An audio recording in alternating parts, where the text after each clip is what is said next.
when they checked in, they have to do a token check. But like, 14 days in the hotel room over Thanksgiving. Wow. Yeah. Nope. I don't know where their kids went for Thanksgiving. Yeah. Expensive extended holiday with no sightseeing. I've been Munich 2 years back. Very I with the car. Munich. We October. oh, I think that was we have manufactured probably in the past couple of months.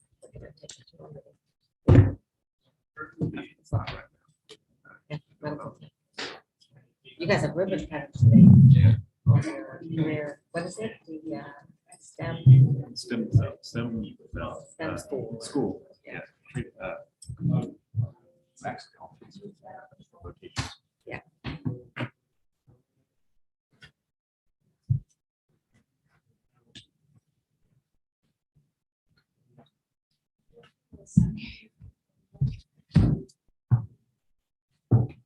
Yeah, it's supposed to be. So we have a great concert at LOCAC, but we have a great concert at our bar Saturday night. Yeah, LOCAC. The brothers coming. It's gonna be in first, so it's gonna be where at your place. At the barn, yeah. It's outside. You have to put tables. It's great. I like it.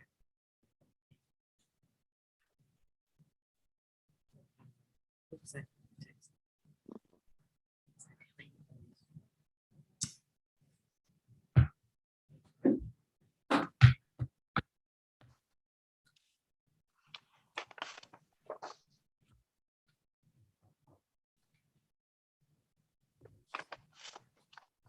Do you know what time that ribbon cutting is? Definitely. Jeff, what time's that ribbon cutting on your career and technical?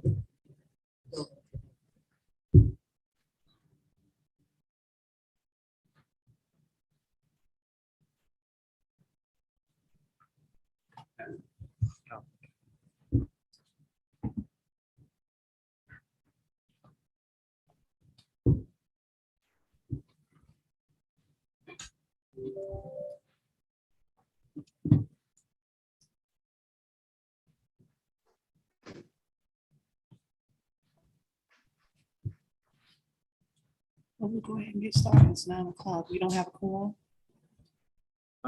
We do We not. do. We do. We do. Oh, yeah. You, Commissioner Starkey, and Commissioner Holcomb. Okay. All right. Thank you. Just wanted to double check. All right. Do I need to cue you or we're already live? Okay, good morning, everyone, and welcome to the TBARTA board meeting for the February Finance Committee meeting. And this meeting is being held today, compliments of the Tampa Bay Regional Planning Council, where we are. So thank you so very much for allowing us to be guests in your facility. We'd like to call this meeting to order at this time. May we have roll call, please? Hello, Speak up loudly, please. can you hear me? Yes. Okay. So we'll start with the roll call. Jim Holton. Cliff Manuel Jr., Present. Commissioner Janet Long, Commissioner Catherine Starkey, Here. Commissioner Jeff Holcomb, Here. Commissioner Renee Flowers. Here. Okay, and that does give us a quorum. Thank you so very much. We'd now like to move to public comment. Do we have anyone that has presented a card or otherwise for public comment? We do not have public comment. Okay. If someone should happen to show up later throughout the meeting, I would like for us to go ahead and give deference and allow them an opportunity. We have a new member who will be joining us, and she's not here yet. I think she's coming, I'm not sure. But I was informed that Councilmember Deborah Fix Sanders with the City of St. Petersburg is the individual that has been appointed by the new mayor, Mayor Ken Welch, to serve in his stead. If you all recall, we did that so that we could make sure that we have a quorum in our meetings, but also that there is participation from our partners and that they're able to weigh in. She is not here at this moment, but should she come in, we'd like to most certainly acknowledge her presence and welcome her. We want to move forward now to consent agenda items. Consent agenda item 8, which is to approve the November Finance Committee meeting minutes. Hopefully you've had a chance to review those. Does anyone have any comments, questions, concerns, and/or would you like a presentation? I would move to approve. Second. We have a motion with a second to approve the Finance Committee meeting minutes. All those in favor signify by saying aye. Aye. Are there any opposed? Moves forward unanimously. Thank you so much. For our information items, we have our January financials. Mr. Green, tell us where we are with. Good morning, the money. everybody. Unfortunately, Melanie and Debbie Leas are not able to join us this morning, so we've been relegated to third string. But they left me with some pretty good financials, so hopefully I'll be able to make them proud. Through January, our year-to-date surplus is $471,518, which is about $20,000 over the budgeted amount of $451,676. So our favorable variance of almost 4.5% is definitely trending in the right direction.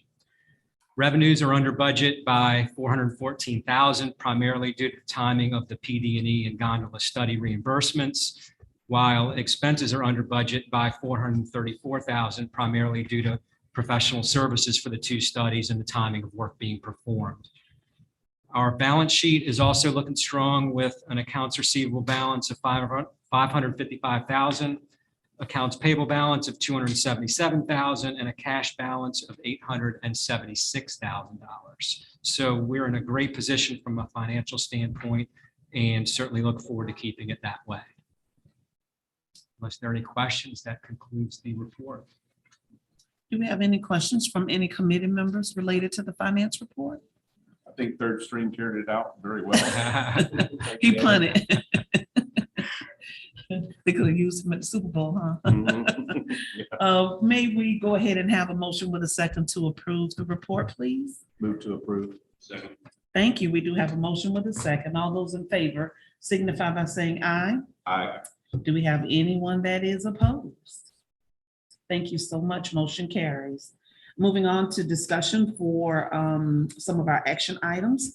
And we'll start with Brian. Do you have a report for us regarding the USF contract amendment? Thank you, Madam Chair.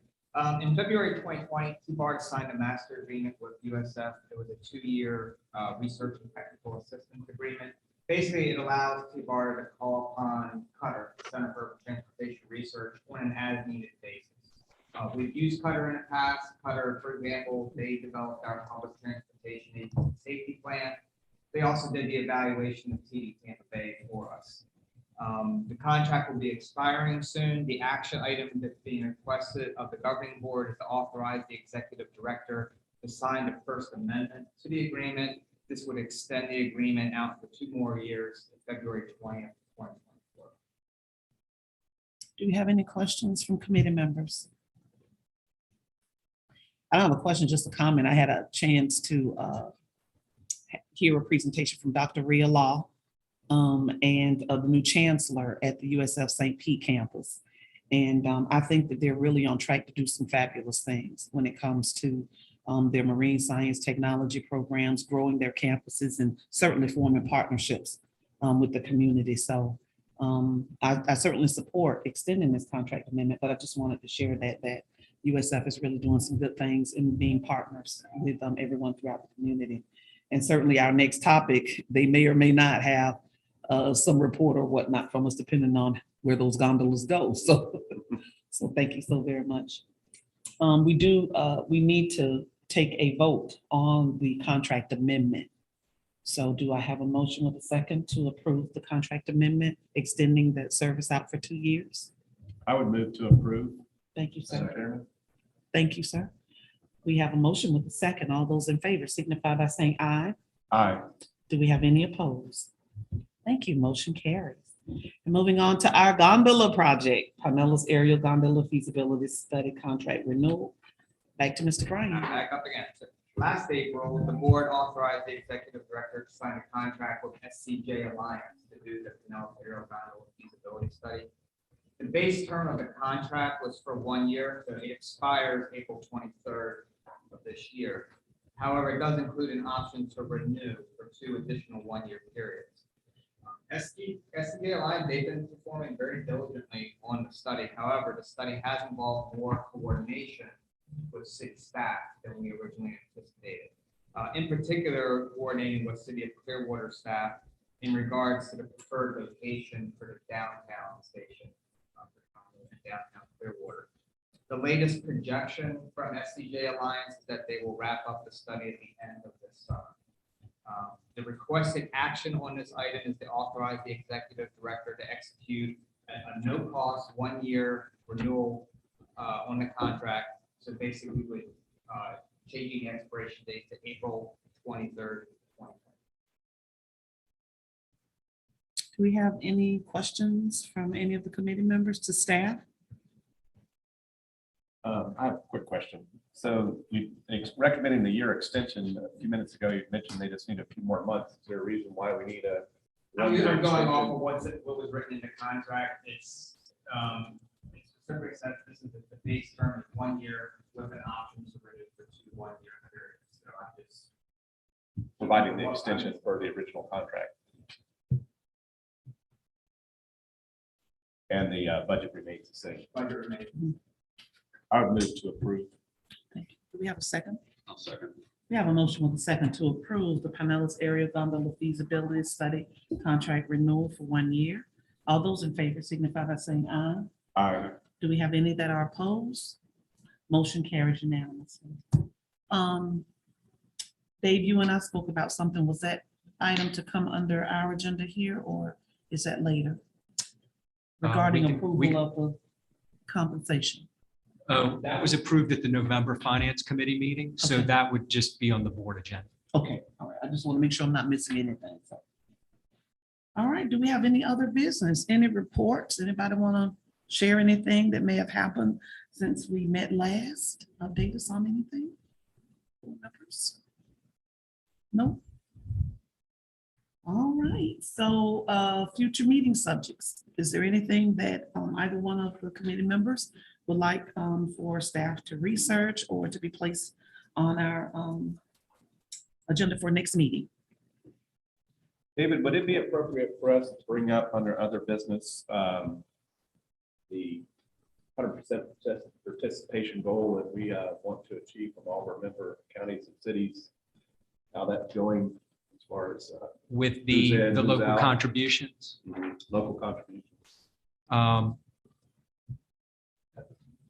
I'll let Jennifer go first and talk about the interlocal agreement, which is the document that Bryant Miller Olive prepared and has circulated amongst the attorneys. And then I'll follow up and give an update as to where we are with everyone's positions. Thank you.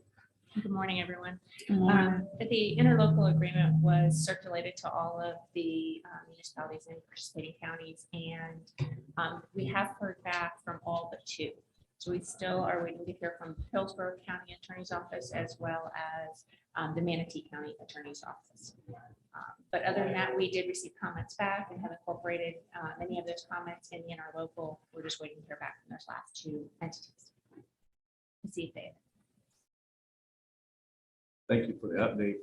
From my perspective, it's very important we have 100% participation, because if we're going to ask our legislators and others to support our mission for transit in Tampa Bay, I think that participation is critical to that request, and I'm hoping we can build unity off of it. But David, where are we with participation? Who's yes? So just to refresh everyone's minds, we initially circulated the draft interlocal agreement back in November to all of the attorneys for the local jurisdictions, as well as the county administrators. And it was shortly thereafter in December that we received a letter from Mayor Castor indicating that they were not going to be able to participate in contributing any sort of local funds to TBARTA. I spoke to Councilman Dingfelder, who, as you're aware, is Mayor Castor's alternate to the board. And he was concerned as well, and he didn't understand why the city had taken the position that it did. So he suggested that the 2 of us get together with a couple of folks from Mayor Castor's staff which we did. And we met a couple of weeks ago with Gene Duncan, who is the administrator for mobility services, and Ian Duncan, who is Mayor Castor's policy person. And it was a very positive meeting. It sounded as if maybe they didn't understand what was being asked of them or why. So as we talk through some of these things,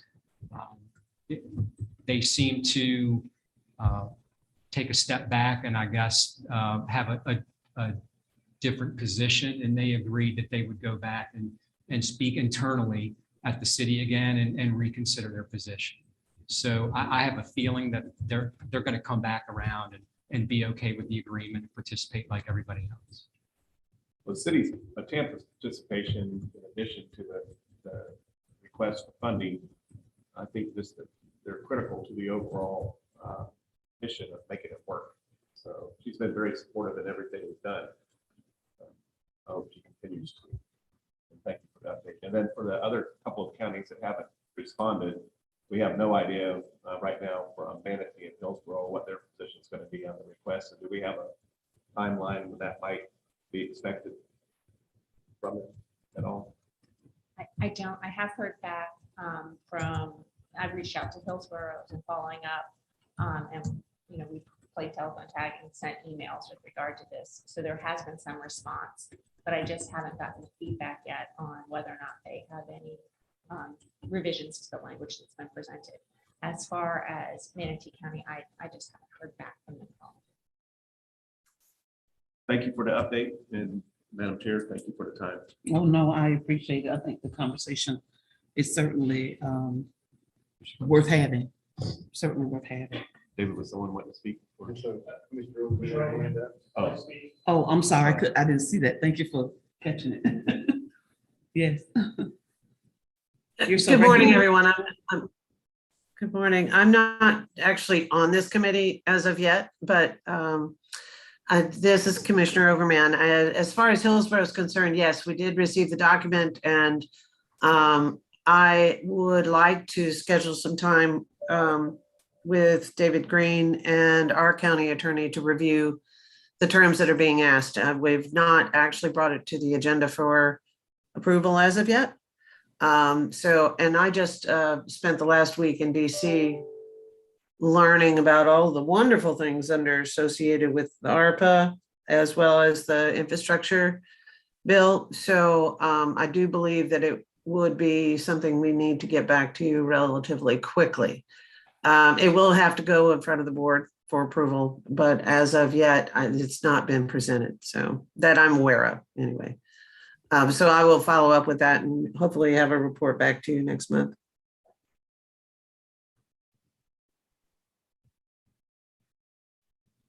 All right. Thank you. Thank you very much. Any other questions? We were just discussing, I know you had to step out. I did. I had because a you important phone call. coming Yeah, in. that's. So what was the topic of the discussion? We were talking about 100% participation. If you recall, we had a report both on the finance committee side and the overall board side as it related to all of the municipalities within the region participating financially with TBARTA and paying a percentage. And we were just advised by staff that we're still waiting on comments back from Hillsborough County and from Manatee County. And so we were just having a conversation about moving forward in that direction. And as so eloquently presented by our chair, we really need 100% participation from all of our partners if we, really want to make this work. It not only supports everything that we're trying to move forward, but it shows the legislature that we are collaborating one with another and that we have that regional direction. So I didn't know if you had any comments you want to make in this regard. Hopefully Pasco, we're on board with the regional TBARTA. And are we supposed to have sent a check already, or is that, when do you need the check? She has the book right now, right? The check. Right? No, this is for FY23, so this is Okay. next fiscal year. All right, Everybody is paid up for the. But she could pay early. They could pay Yeah. early. Make sure, because we have paid late, sadly. So I just want to make sure we're on time. Hey, things happen, but we just appreciate getting the check. But did you have any questions or comments or anything you want to inquire of staff about the forward movement on that? No, I just, well, you didn't mention City of Tampa, so did you have a report from City of Tampa? I provided an update that Commissioner Ding, or the Councilman Dingfelder and I met with some members of Mayor Kastner's staff and explained what we were doing and why, and they have agreed to go back internally and reconsider their position. It was a very positive meeting. You know, I've had the opportunity to meet with a lot of local leaders in the last few months from counties, that Hillsborough and Pinellas, but mostly Hillsborough. And I think they all want to see a regional transit solution is what I'm hearing from the community. I really am hearing that. And I encourage you to have those conversations with people that you encounter, especially in leadership roles. So all positive from what I hear. Thank you. Welcome, Commissioner Janet Long, to our Finance Committee meeting. Yes, Did you have any comments that you wanted to make as it relates to the collaborative agreement for participation Well, regarding I TBARTA? do, thank you, Madam Chair. I do think we're headed in the right direction. I hope we bring this to a resolution sooner rather than later. It's not good that we're having it during the legislative session. And I have other comments that I would like to offer at a more appropriate time with regard to our issues about quorums. Okay.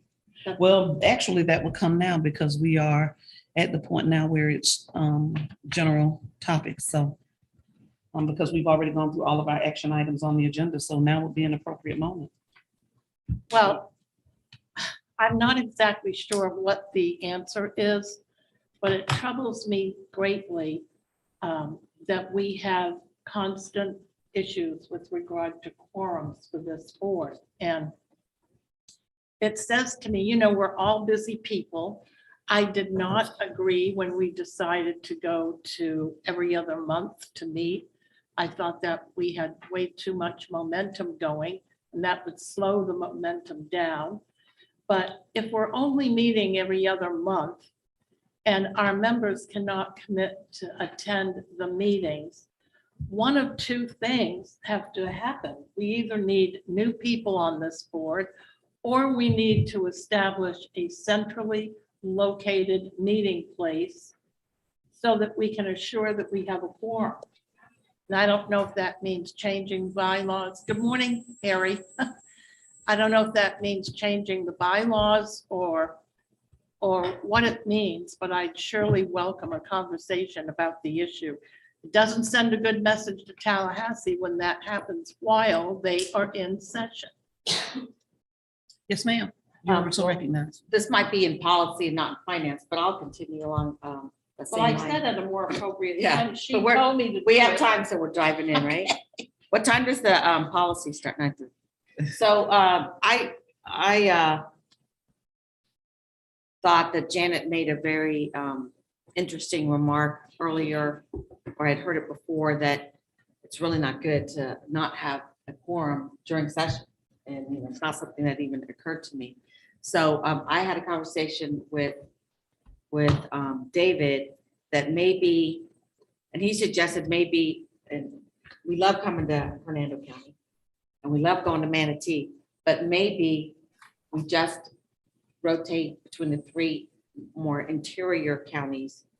And I would be okay with that, but I didn't know about the others. I mean, would Hernando be upset if we didn't come to Hernando? No, we're not putting ourselves on the map as a place y'all need to travel to. I like a central location idea the best, personally.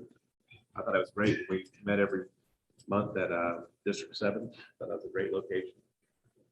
It does seem like most of our meetings are all the way down at Pinellas recently, so we are going to the other side of the spectrum more often than not. We're heading to Pinellas County or as far down south as we possibly can go.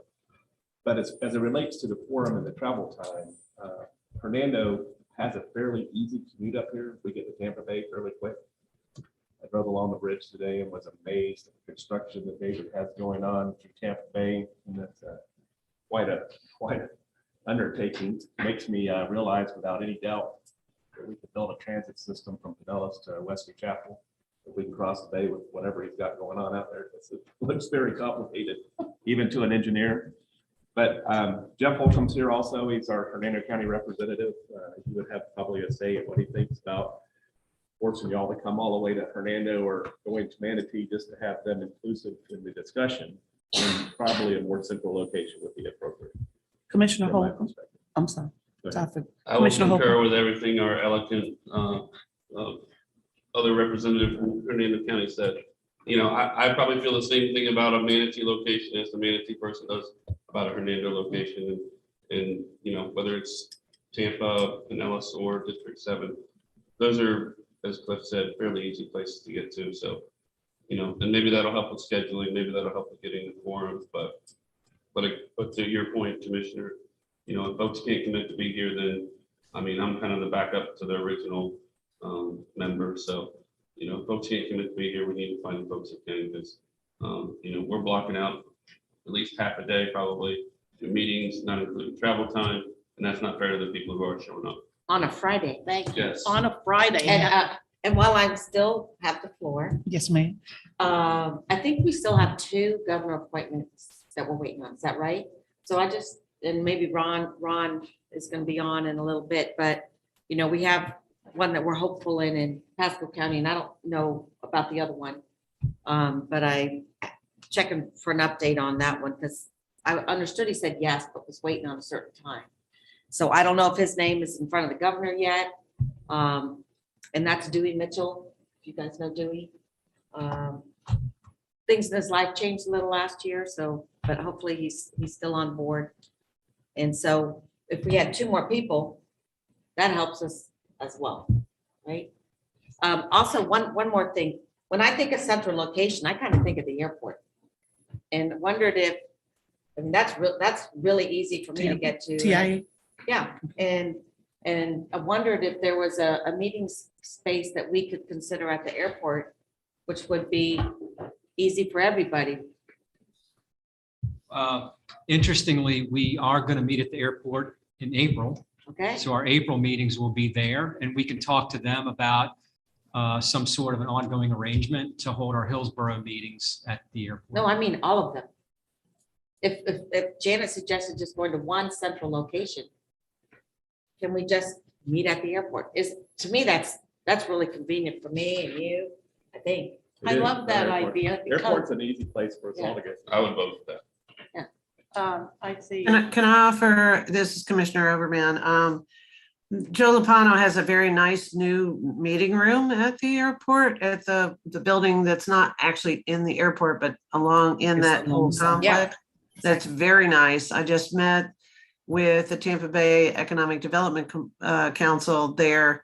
It's a large room, it can handle us, and I would imagine that they can handle a virtual attendance for those that are coming from a long distance or are traveling at the time like I am. So I can reach out to Joe and ask him to reach out to you guys to see if that might be something that, if the board is either at the policy committee meeting or the main meeting, is in concert with having it in, at the airport.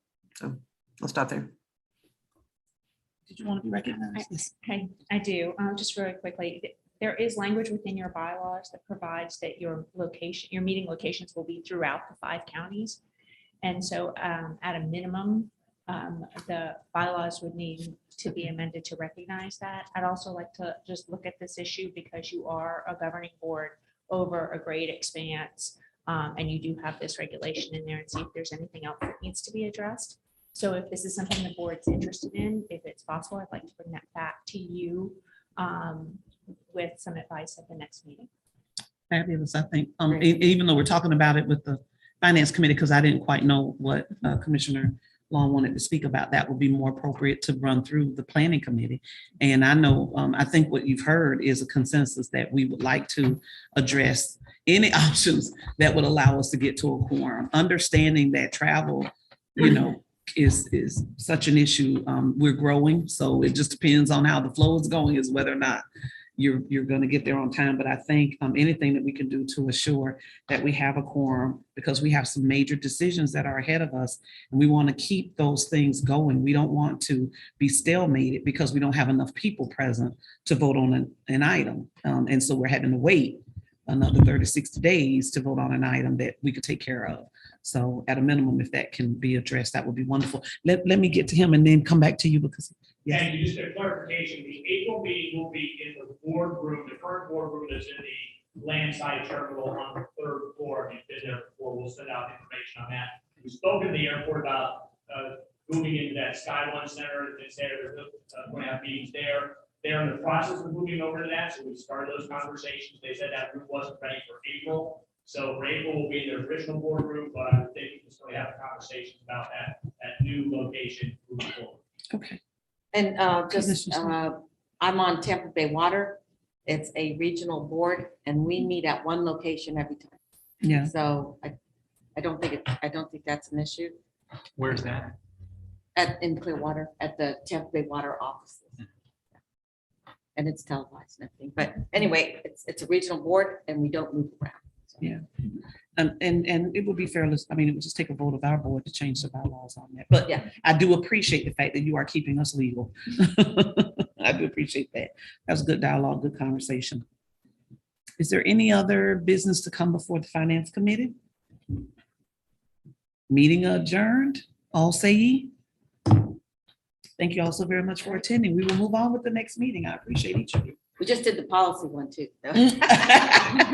Do I chair the policy? I don't remember. You do. Yes, you do.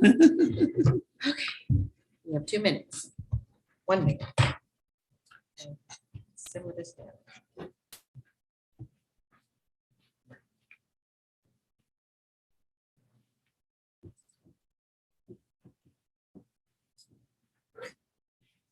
Hey, if I'm not off this call.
Like to go ahead and get started with our policy committee meeting. So thank you all so very much for those of you that are here. And we'd like to start with our call to order. May we have roll call, please, for the policy committee? Yes, ma'am.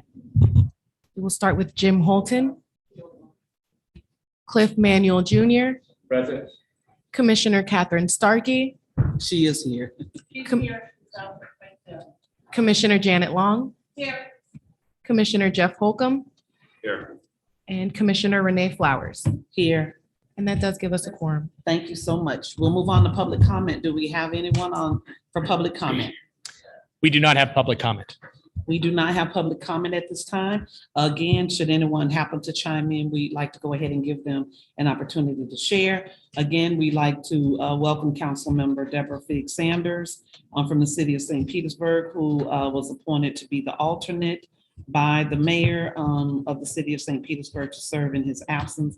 Should she arrive, we will most certainly recognize her. Moving on to consent agenda items, we need to approve the November Policy Committee meeting minutes. Has everyone had an opportunity to review those minutes? And if so, do you have any requested corrections? There, may we have a second? Second. It's been motioned and seconded to approve the November Policy Committee meeting minutes. All those in favor signify by saying aye. Aye. Any opposed? Motion carries. We will turn the meeting over to our capable chair, Commissioner Starkey. Okay, and let's see, approve the minutes. So quorum confirmation, 10-day rule. David? Thank you, Madam Chair. So this is an idea that could potentially help prevent last minute scrambling of canceling the meeting due to lack of quorum after we post the agendas and packets. As you're aware, we have to post that information 7 days before the meetings. The thought process is for everybody to confirm attendance prior to that, which would save the time and effort needed to finalize everything if we know that we in fact will not have a quorum. So just wanted to throw that out to the policy committee for discussion and consideration. Okay, anyone want to comment on that? Madam Chair, I have a quick comment. Sure, and then Jim. There's nothing, I think, more disappointing for all of us to do attend, as Jeff had mentioned earlier, Jeff Holcomb, Commissioner Holcomb, than having a meeting that you can't vote on or take any action at. And so when we are pulling these meetings together to meet, and David knows ahead of time that we're not going to have a quorum, I personally see no reason to bring y'all to a meeting. So I discussed with David the possibility of getting everybody organized 10 days prior, so that when we produce the information for the meeting 3 days later, we've got a confirmed quorum.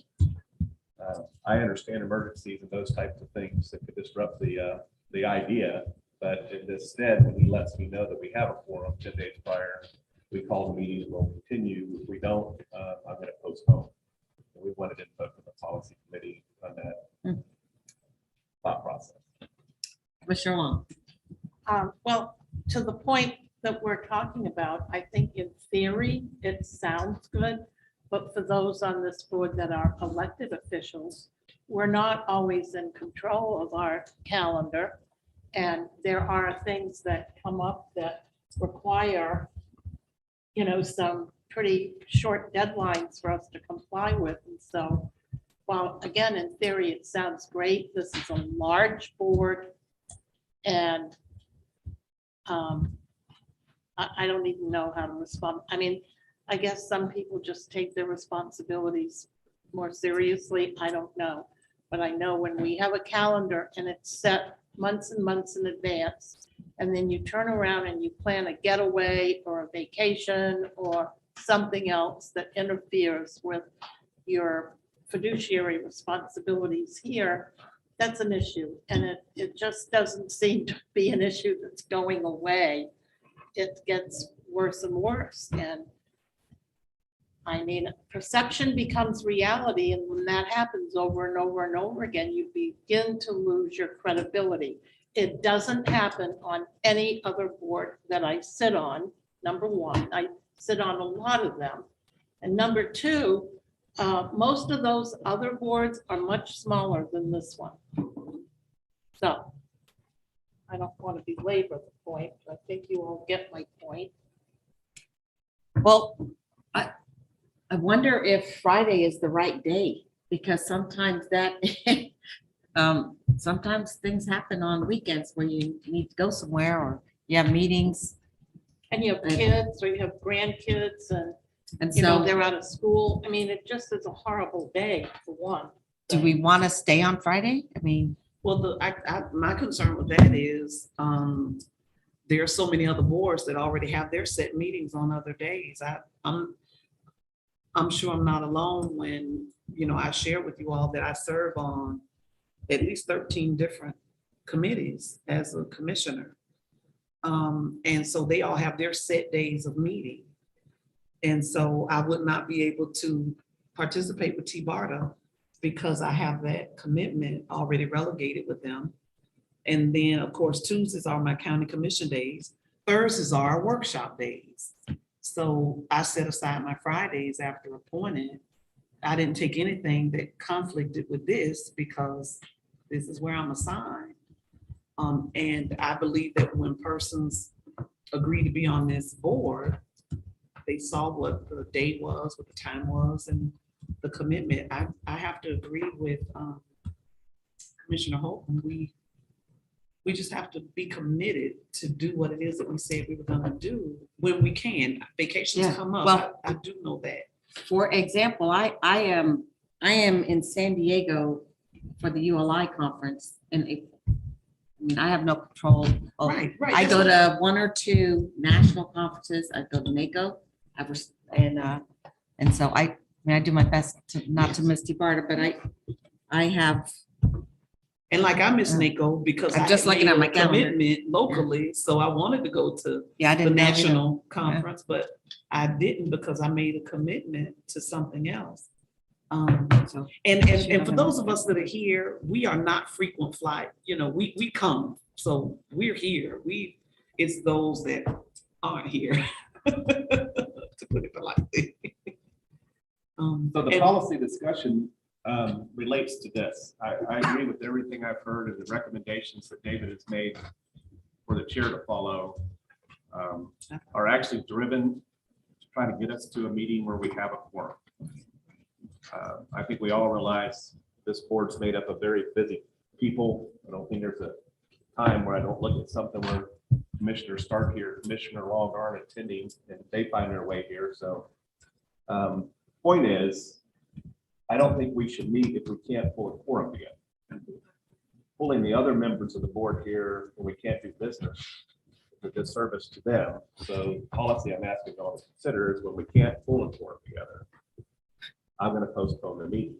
I wanted input from that from the policy group just to see if it sounded reasonable for me to consider that. I don't want to create problems with the board, obviously, on that type of topic. The goal, though, is to have a quorum when we meet. And I think we can discuss the things we've heard today as far as what day of the week might be better.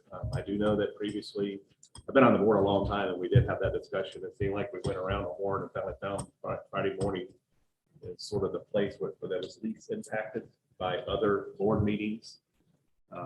So I would like to see a quorum, and when we meet, I'd like to be able to vote on the action items in front of us. And as a chair with the board, I think it's very important we all concentrate on that and try to help David get us there for each meeting that we have. well, I have a question. If the mayors can put alternates in, can we put alternates in? Commissioners? I don't agree with that idea at all, and here's the reason. This is a very, for lack of a better word, deep subject that we're addressing when we talk about transportation and problems in our region. And to put us alternate on that comes on that has no background or no information about how it all works between the feds, the state, and the local governments, and what our mission has been and what we've tried to do. I mean, well, how effective are they going to be? Number one. Number two, Mr. Chair, I have a concern about how long we would continue with that policy. And if we have members who consistently don't show up, I can think of several right on one hand over the last couple of years, Why do we have them still on the board? Don't our bylaws should speak to how many meetings you can miss before you're just not on the board anymore? I mean, that's just nuts, I think. Oh, I'm not the chair. Okay, we have a hand raised by Commissioner Overman. Good morning. I'm not actually on this policy group, but I have, where I can, have attended both the finance and the policy committees. And as the appointee to the main board from Hart, I do have a conflict of another board that meets, it seems, every other month, but it does conflict with TBARTA. But I have made a commitment to be there, even though I'm not there today, because I did go to NACO to actually gather a better understanding of what's happening with the infrastructure plan, as well as the American Rescue Plan, and how that would impact our opportunities as it pertains to TBARTA's mission. I think there might be some things we could consider that might help. For example, obviously would take some changes to the board meetings. But for example, when I got the minutes or got the agendas, the minutes were not approved. The agenda has discussion items and or action items. So if they're discussion items, that's one thing. If they're action items, that's a different thing. And the action items require a quorum.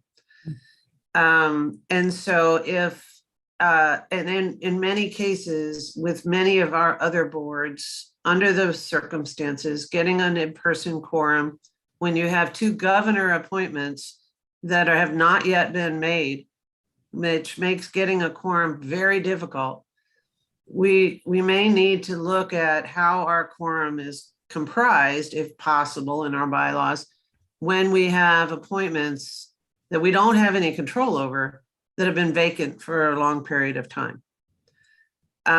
Because that is, we're always going to have a trouble with a quorum if we have two members or two positions that haven't been filled for a long period of time. But where there is discussions and reports versus action item meetings, those meetings could in fact still occur virtually, so that those of us can all still hear what needs to be thought about and decided on until we get to a place where the board is prepared to vote on approved items that need to go back to the state and or to our respective boards.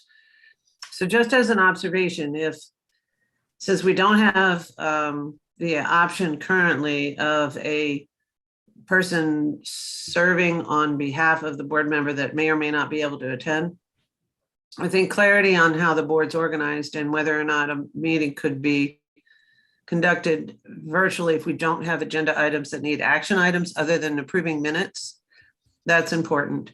But I noticed that in my agenda items, for all the agendas that I got, the backups aren't there. So I don't have the minutes. So if they came in a separate package, that's fine. But if I have the minutes to approve, then I'm going to have the opportunity, if I'm on that board, to vote on it. I think that would probably help if there's an option to consider meetings that need to be in person because we have action items that need to be approved. And I'll stop there. Oh, I think you raised some good points. And I have another question. She should be receiving Mr. Holt, the full package. Commissioner Holcomb. So I agree with Cliff, but to Commissioner Long's point, I think if we had an alternate elected official, not just a citizen, I think that would give Mr. Green enough time to, he gives me a briefing before every meeting, and it's usually many days before the actual meeting. I think that would be not the greatest thing, but I think that would be adequate for a given meeting. If you're out of town, something comes up, just hopefully that's, as Cliff said, a 10-day notice. That would mean the business could still go on. I think that would be an effective alternative. the process. And you know why I kind of like that idea when I thought of it, though I see what Commissioner Long is saying, but I'm only one voice on my board. And so I'm the only one with the knowledge of what's going on here. Pinellas County, you've got 2, Hillsborough has 2. So if I had another voice from my board that was learning what we do and the important things that we do here, I think it helps us. So, I mean, obviously, I think it needs to be someone we would pick someone who's involved in transit, say Commissioner Mariano, and isn't coming in here not knowing anything. So I think it's an option to consider. But do we have action items at every board meeting? We generally do. Are there some that are not, mission critical sometimes that? But when we go to discussion items and topics of interest or presentations, the other thing that I noticed when Dave and I were going over these in some detail, some of the presentations I would really like the board to hear. So if But we you had can hear. Yeah, if we had a meeting that didn't have any action items that were critical to the board, and we wanted the presentation to be provided, and we stayed in session and linked by Zoom, I think that would be appropriate. Yeah, I mean, I'll be in San Diego, be early for me, but I would definitely be coming in and listening. So we just can't vote, right? Correct. Yeah, that's a shame. That's a mistake.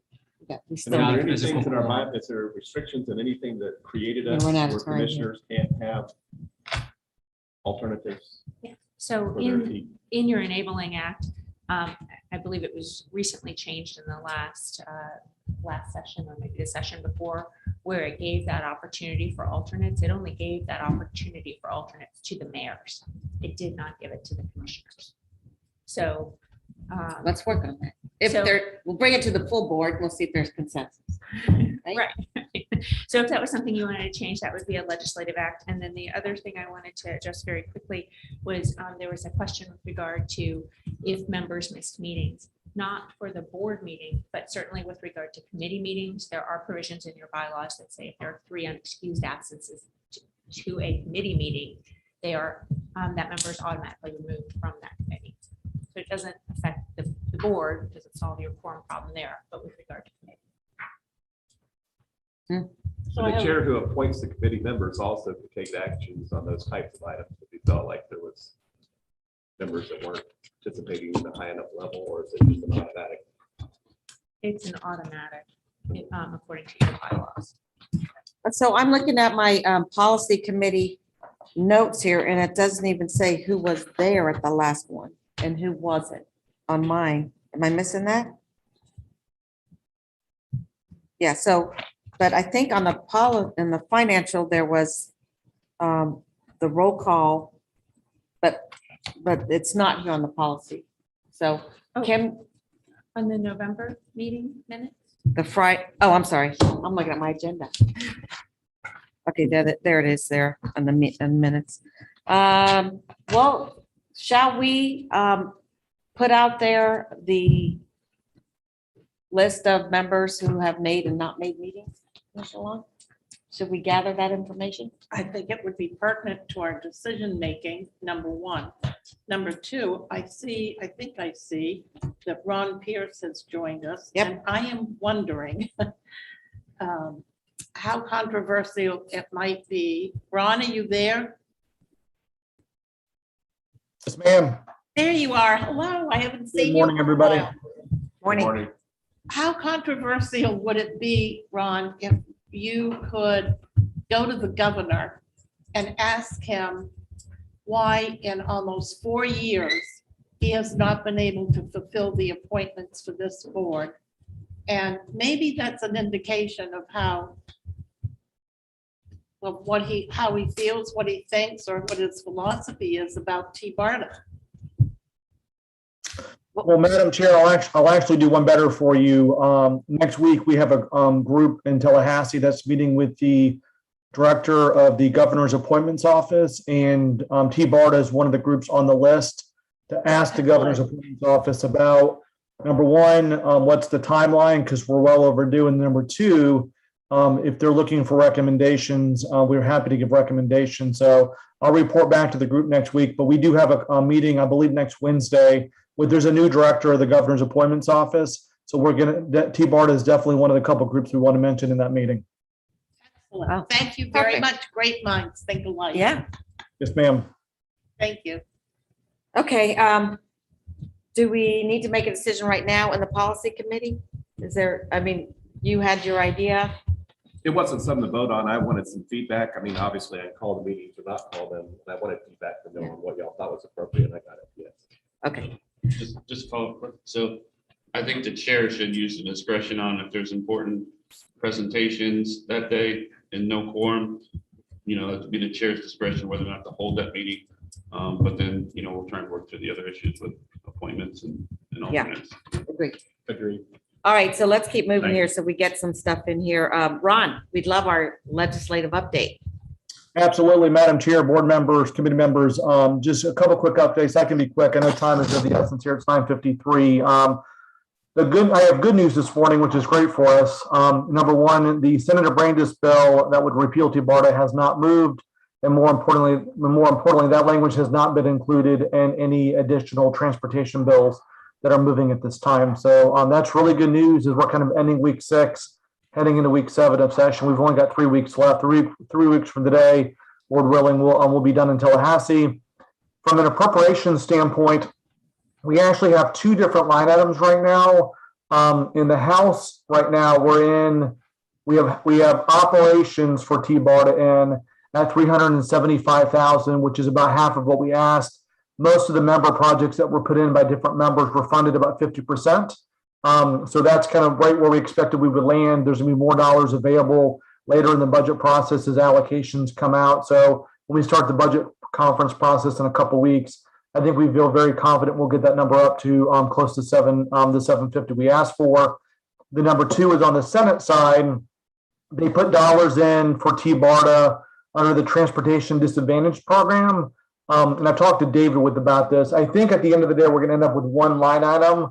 I think the Senate had been meeting to put those dollars in under operations, but somehow they ended up under Transportation Disadvantage Program. So we kind of need to work that out during conference. Obviously, if there's a way to get both funded, that would be fabulous. But after talking to the senator that helped get that in, which was Senator Roussel, by the way, working with Senator Burgess, and also talking with Senate staff, I think everybody kind of thought that was supposed to be more for operations, not for transportation disadvantage program. So we'll need to kind of work that out in conference. And again, obviously, if there's a way to get both funded, we will do that. But again, we're in the House at 375, we're in the Senate at $1 million. And then once we get through, I think we all feel confident at this point we can get through the House and Senate. Then we'll have to come up with maybe working with some of our partners to protect us with the governor's office. I've already had an initial conversation with David. Our next board meeting will be perfect timing to kind of flush out that strategy because we'll have our next board meeting and session will have just ended. We'll know where we kind of ended up in the budget at that point in time. So I'll stop there. I'll be more than happy to answer any questions. I also want to mention, by the way, as you all were talking about your quorum issue, just from an outsider looking in, you all, and I know our chair historically has loved to rotate the meetings. I will tell you, anytime that we've gone to a meeting and it's not in Pinellas or Hillsborough County, the chances of you all getting a quorum becomes a challenge. So I'm not sure if that's something you all want to look at as well. I know we talked a lot about appointing alternates and some other things, and our general counsel mentioned a lot of that would be driven by having to go up and change our implementing language with the legislature, which is probably a little bit late to do that this year. But I think the best strategy for us at this point in time is A, if we can get the 2 gubernatorial appointments, and then number 2, as you all kind of talked about, is maybe looking at some of the other appointments. So with that being said, I'll stop there and I'm happy to answer any questions. Ron, did you hear our discussion about seeing if we could hold our meetings at the airport? You may not have come on during that time. I did not hear that. But again, I think as long as you have one location that's centrally located, I know it's great that we can host it in, down in Manatee or up in Hernando. and even Pasco, but in many of those cases, when we start getting outside of Hillsborough and Pinellas, if you go back and look historically, I think almost every time we're outside of Hillsborough and Pinellas County, we don't have a quorum. Yeah, so we're gonna look at holding centralized meetings in the airport, so and which is where we are in April. As Commissioner Long said earlier, great minds think alike, so that's great. All right, any questions for our lobbyists? I have a question. The state is receiving a lot of money from the feds in that transportation bill. You have any ideas for how that money's gonna shake out? We don't know yet, because I think number one, the House and Senate have to spend nearly $3 to $4 billion from last year's federal dollars. We won't receive the transportation dollars that are going to come available from DC until a little bit later. So I don't think at this point there's a full plan for that. I would expect we probably will see that during session through the Legislative Budget Commission. Okay, thank you. We'll move on to Harry. Good morning, Harry. Oops, yeah, here. Good morning. I know you're really short for time because you got 2 minutes till the board meeting starts. In answer to your last question, Madam Chair, my understanding is the formula money that's coming to the state for the highway program, and also this bridge formula money that's coming to the state. I think that'd be a good conversation to have with Secretary Gwynn if he's at your meeting. I think he may have a feel for how the state's going to distribute that money. My understanding is most of those formula funds go into the existing programs and will be distributed by the state off their priority list. But I'd be curious to listen at the board meeting if he has any further input on how they're going to spend that money. The only other update I would add today is I always joke with Ron Pierce when he's on these calls. I think the state legislature is going to lap the federal government getting their appropriations and budgeting work done for the year. You may have seen the news late yesterday. The Senate passed another continuing funding resolution to keep the government on automatic pilot for 3 more weeks, so they can get their current year appropriations work done. We're into the 5th, going into the 6th month, and they're still not done with the appropriations process. And that's critical because it's holding up a number of existing programs, including the apportionment that you all receive at TBARTA and the other transit authorities in the area receive their regular apportionment they receive from the Federal Transit Administration. That has to be held up until the final bills are done. So you'll get a piece of that, but not all of it. The second thing that's holding up is the distribution of the funds under the new infrastructure bill. Some of the newer programs that are created in there can't be initiated until the appropriations work for this year is done and they can staff those new programs. And so it's just holding up the rollout, I think, of some of the infrastructure money. The other thing I would say is Congress or the Department of Transportation does continue to roll out funding through the IIJA, the Bipartisan Infrastructure Bill. As we talked about, money's coming to the states for the highway and transit programs. Money's coming to the state for bridges. They've rolled out the notice of funding opportunity for several programs, including the large RAISE grant, which is 50% higher than the funding that was available last year. Plus, Congress will add another $1 billion to that, make it a $2.5 billion program once the appropriations bill is done. Last year's program was $1 billion, so lots of funding opportunities out there. I had a conversation with David and the Chairman Manuel the other day about trying to track these programs for TBARTA to see what the best match for you all is. Clearly, probably the number one best match for you is the Capital Investment Grant Program, which is a program, for instance, the PSTA used to fund their Sunrunner BRT project. So if one of the initiatives is to support the BRT project from Pasco to Hillsborough to Pinellas County, that's a source of funding for that. Just as a reminder, the IIJA funds that program at $23 billion over the next 5 years versus about $10 billion now. So it's a significant increase in funding for capital projects. And so there's an opportunity to try and get in that pipeline to do that. So I know there's some work yet to be done, David, on some of the design and the environmental work on that. But this 5-year window is now open for those supercharged investment of federal funds. So I'm happy to answer any questions. I know you have to get to a board meeting. Thank you, Harry. I think we'll, this one. We will talk to you during the board meeting. I do have a question for you and Secretary Gwynn on money and bridges. So I'll adjourn the policy committee and we'll move over to the board. Yeah, I don't know. A1.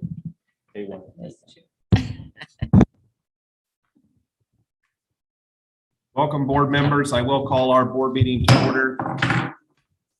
Full board of the TBARTA is in session. Commissioner Starkey, if you could lead us in the pledge. Right in front of us. I pledge allegiance to the flag of the United States of America and to the republic for which it stands, one nation, under God, indivisible, with liberty and justice for all. Thank you. Do we have any comments from the public this morning? We do not have public comment. Thank you. We need to do roll call. Oh, we do need to do roll call. Let's do roll call first. Then we'll go to the public. Roll call, please. Jim Holton, Cliff Manuel Jr., Present. Commissioner Janet Long, Present. Councilman John Dingfelder, Commissioner Pat Kemp. Here. Commissioner Kimberly Overman. She's Here. attending virtually. Commissioner Catherine Starkey, Here. Commissioner Reggie Bellamy, Commissioner Renee Flowers, present. Commissioner Jeff Holcomb, Here. Secretary David Gwynn, Present. Secretary LK Nandam, Nicole Mills is online, filling in for Secretary Nandan. I do not believe that gives us a quorum. Did you say it does or doesn't? I'm It does sorry. not. Does not give us a quorum. So we'll have to suspend action items that require a vote, which is unfortunate. And it's my understanding too that our new commissioner and representation from St. Pete is not here. Yeah, she's at the hospital. She had surgery on her back, but I did send her a text and she said she's good. Okay. Is there someone that we were expecting that didn't come? Yes, that's. Oh, We were expecting St. Pete, Deborah Sanders, I think, to be here, and I think she's in the hospital or otherwise can't be here in an emergency situation. So We were expecting a quorum, okay. but Because the mayor was gonna come. we were hoping the mayor would attend. She couldn't see his calendar to confirm if he was actually going to be here or not. I sent him a text when I sent Deborah one as well, and I did get a response from Deborah, but not from him.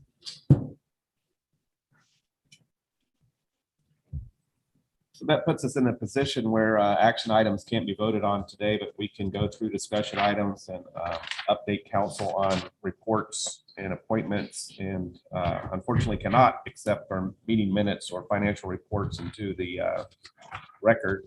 I do think we could look at the meeting calendar for 2022 to see if there's any corrections or changes that y'all would like to discuss with David on that issue. Doesn't require a vote. Meeting calendar, it's in my one on at home. I think if I get, Yeah, I have it here. yeah, You want to see it? looks like this. Is that in the packet? Mhm.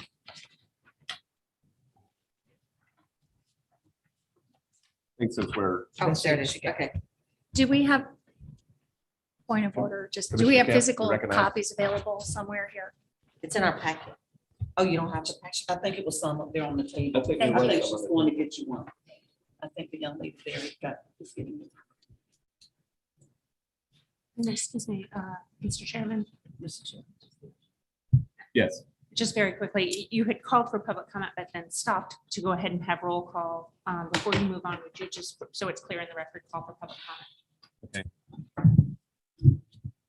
so we don't have a quorum, and I'll go back to public comment. Do we have any public comment this morning? We do not have public comment. Thank you. Mr. Flowers. Thank you, Mr. recognized. Chair. Since we are looking at the master calendar at this time, just a question. When we had our discussion regarding having a quorum and whatnot, we know that there are certain conferences that occur around the time that we have meetings. Would you all like to have conversation and or dialogue about like NACO, because you know when that is, and whether or not we should meet during that month. That way, if there are individuals that are going to NACO, then we would know, maybe schedule the meeting on another day. I'm just throwing that out. For Yeah, I conversation. agree. I think there are a number of board commissioners who are very active in NACO that causes a problem. I had another conflict, so I did not go to NACO, but I chair, I chair or vice chair for two very important committees, so. And we make great contacts at NACO with federal officials, so I think it's important. So if we could look at those calendars and make some thought, have some discussion as we make the master calendar, I think it would be helpful. Because I chair for the Florida Association of Counties, I chair the urban caucus. And so I should be at NACO, but because of the conflicts, I stayed home. But I was just throwing that out for conversation and dialogue because I thought maybe that might help as well. We do that on our county commission board meetings. We look at the FAC and NACO conferences and we adjust our schedule Based on that. And David, do you, when you visit with the board members, go through those types of discussions to kind of see what roadblocks might be in front of us that we could avoid as we're scheduling these for each year that we vote on? And then the second question is, on this particular master calendar, we've already got sort of designated places like Hernando and Hillsborough and West Pasco.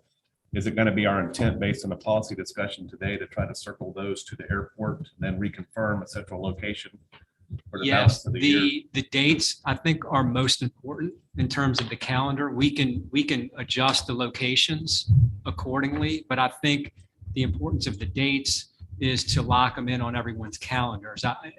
As was pointed out, elected officials' calendars are changing all the time. So it's important to get all of these dates on the calendar so they know exactly when these meetings are going to occur throughout the course of a year, so they don't overschedule things.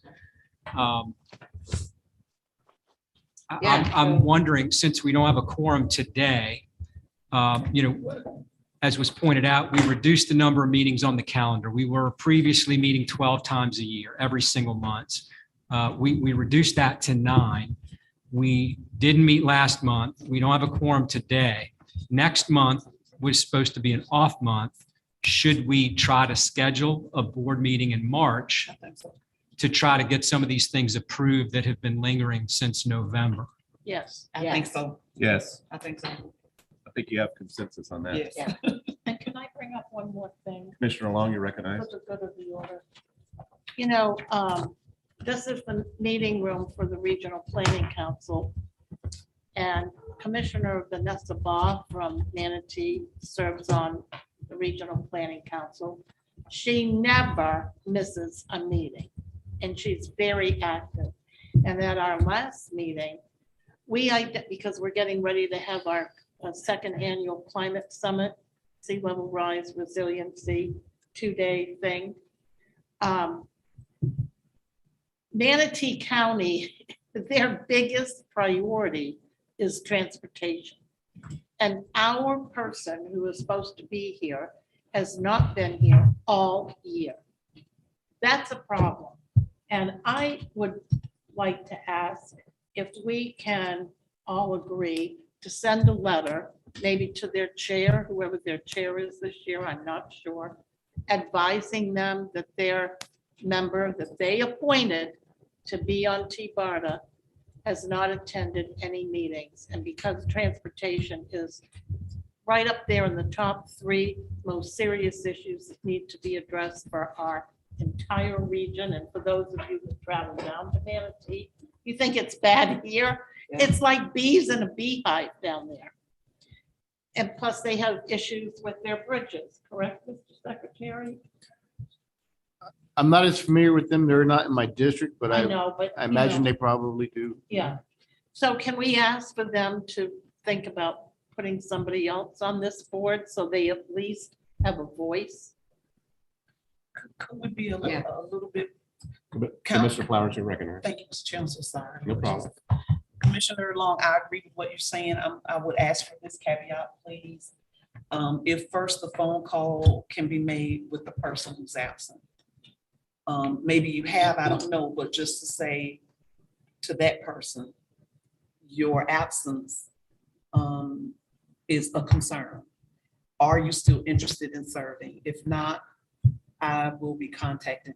Just, I know how I would want someone to communicate with me. I do know that that particular commissioner stated a very strong concern at one of our meetings that everything that we're talking about and doing did not incorporate them.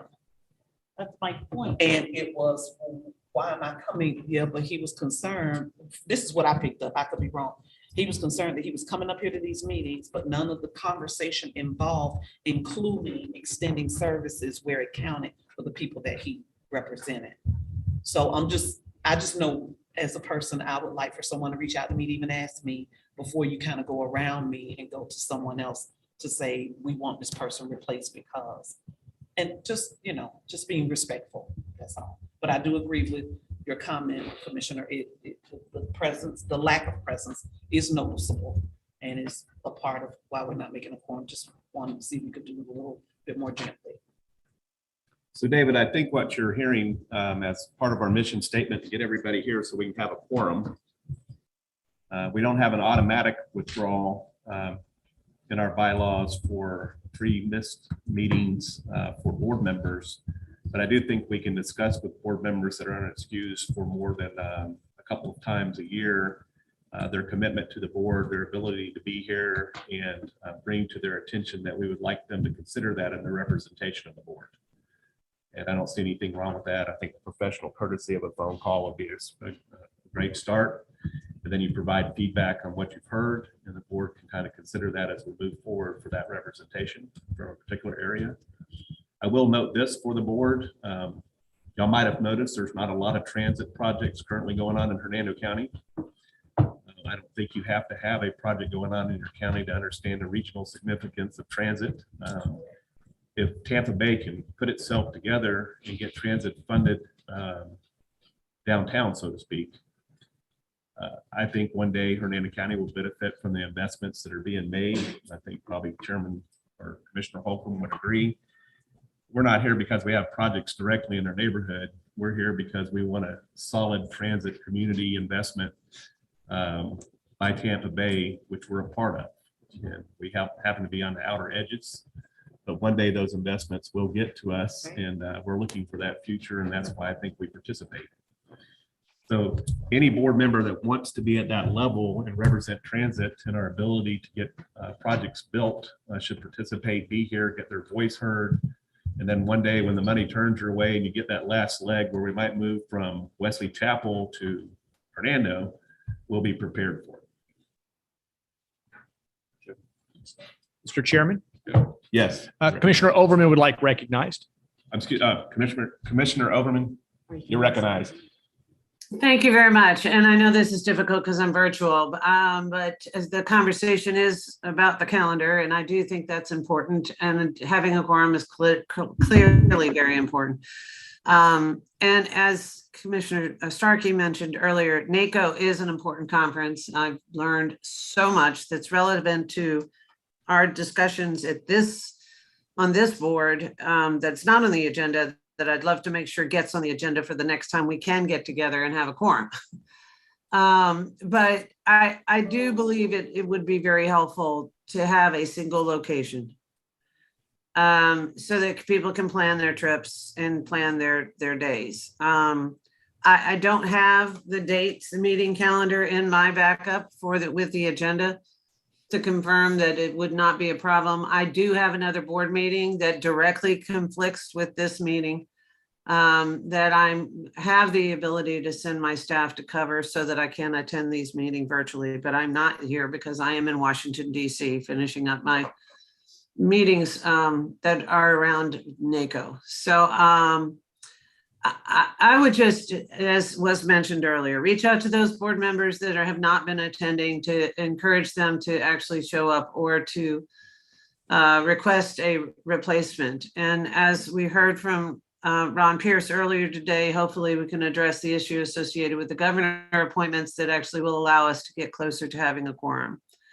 But I would reach out to Joe Lopano at the airport to see if the One Sky or whatever the name of that building is where that conference room is, could facilitate allowing all of our members to attend and get to a quorum before we start moving meetings around and rescheduling, because it's not, you know, somebody has meetings, board meetings on Tuesdays, we have ours on Wednesdays, we have land use on Tuesday. I mean, it's moving around the calendar mid-year is not going to go well, in my opinion. So I would see if we can't reach out to our existing board members and see if they can attend, and then see what we get in the way of appointments from the governor's office before we start moving meetings around at this point. And I'll stop there. Thank you, Commissioner. Commissioner Kemp, you're Yes, recognized. in terms of the meeting place, the problem with One Sky at the airport was that for whatever reasons, they cannot stream or make publicly available the meeting there, which the one time we had the meeting there, they confirmed that that was a problem and that there was no resolution to it, because I raised it when we were there.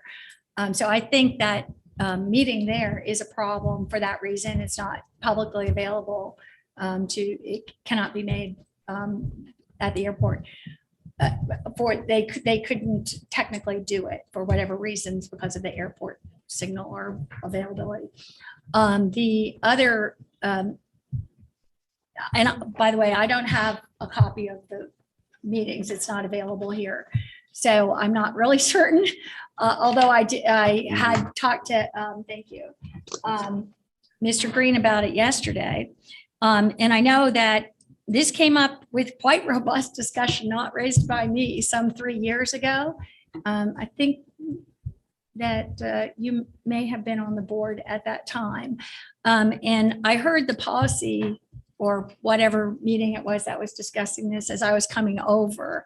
And I mean, I think that we still have very many meetings that don't have action items on them as was stated, and that maybe if we congregated all the action items on 4 meetings a year, then we could have 6 meetings a year. There could be, for meetings that concerned, in a lot of the topics here are more workshop-ish topics without votes, that those could be available. And they, if in particular, for instance, the Gondola project, there might be a special interest in, in Pinellas or in that area for people to watch and be available to see what's stated about that, but maybe not for everyone, maybe not for Manatee County.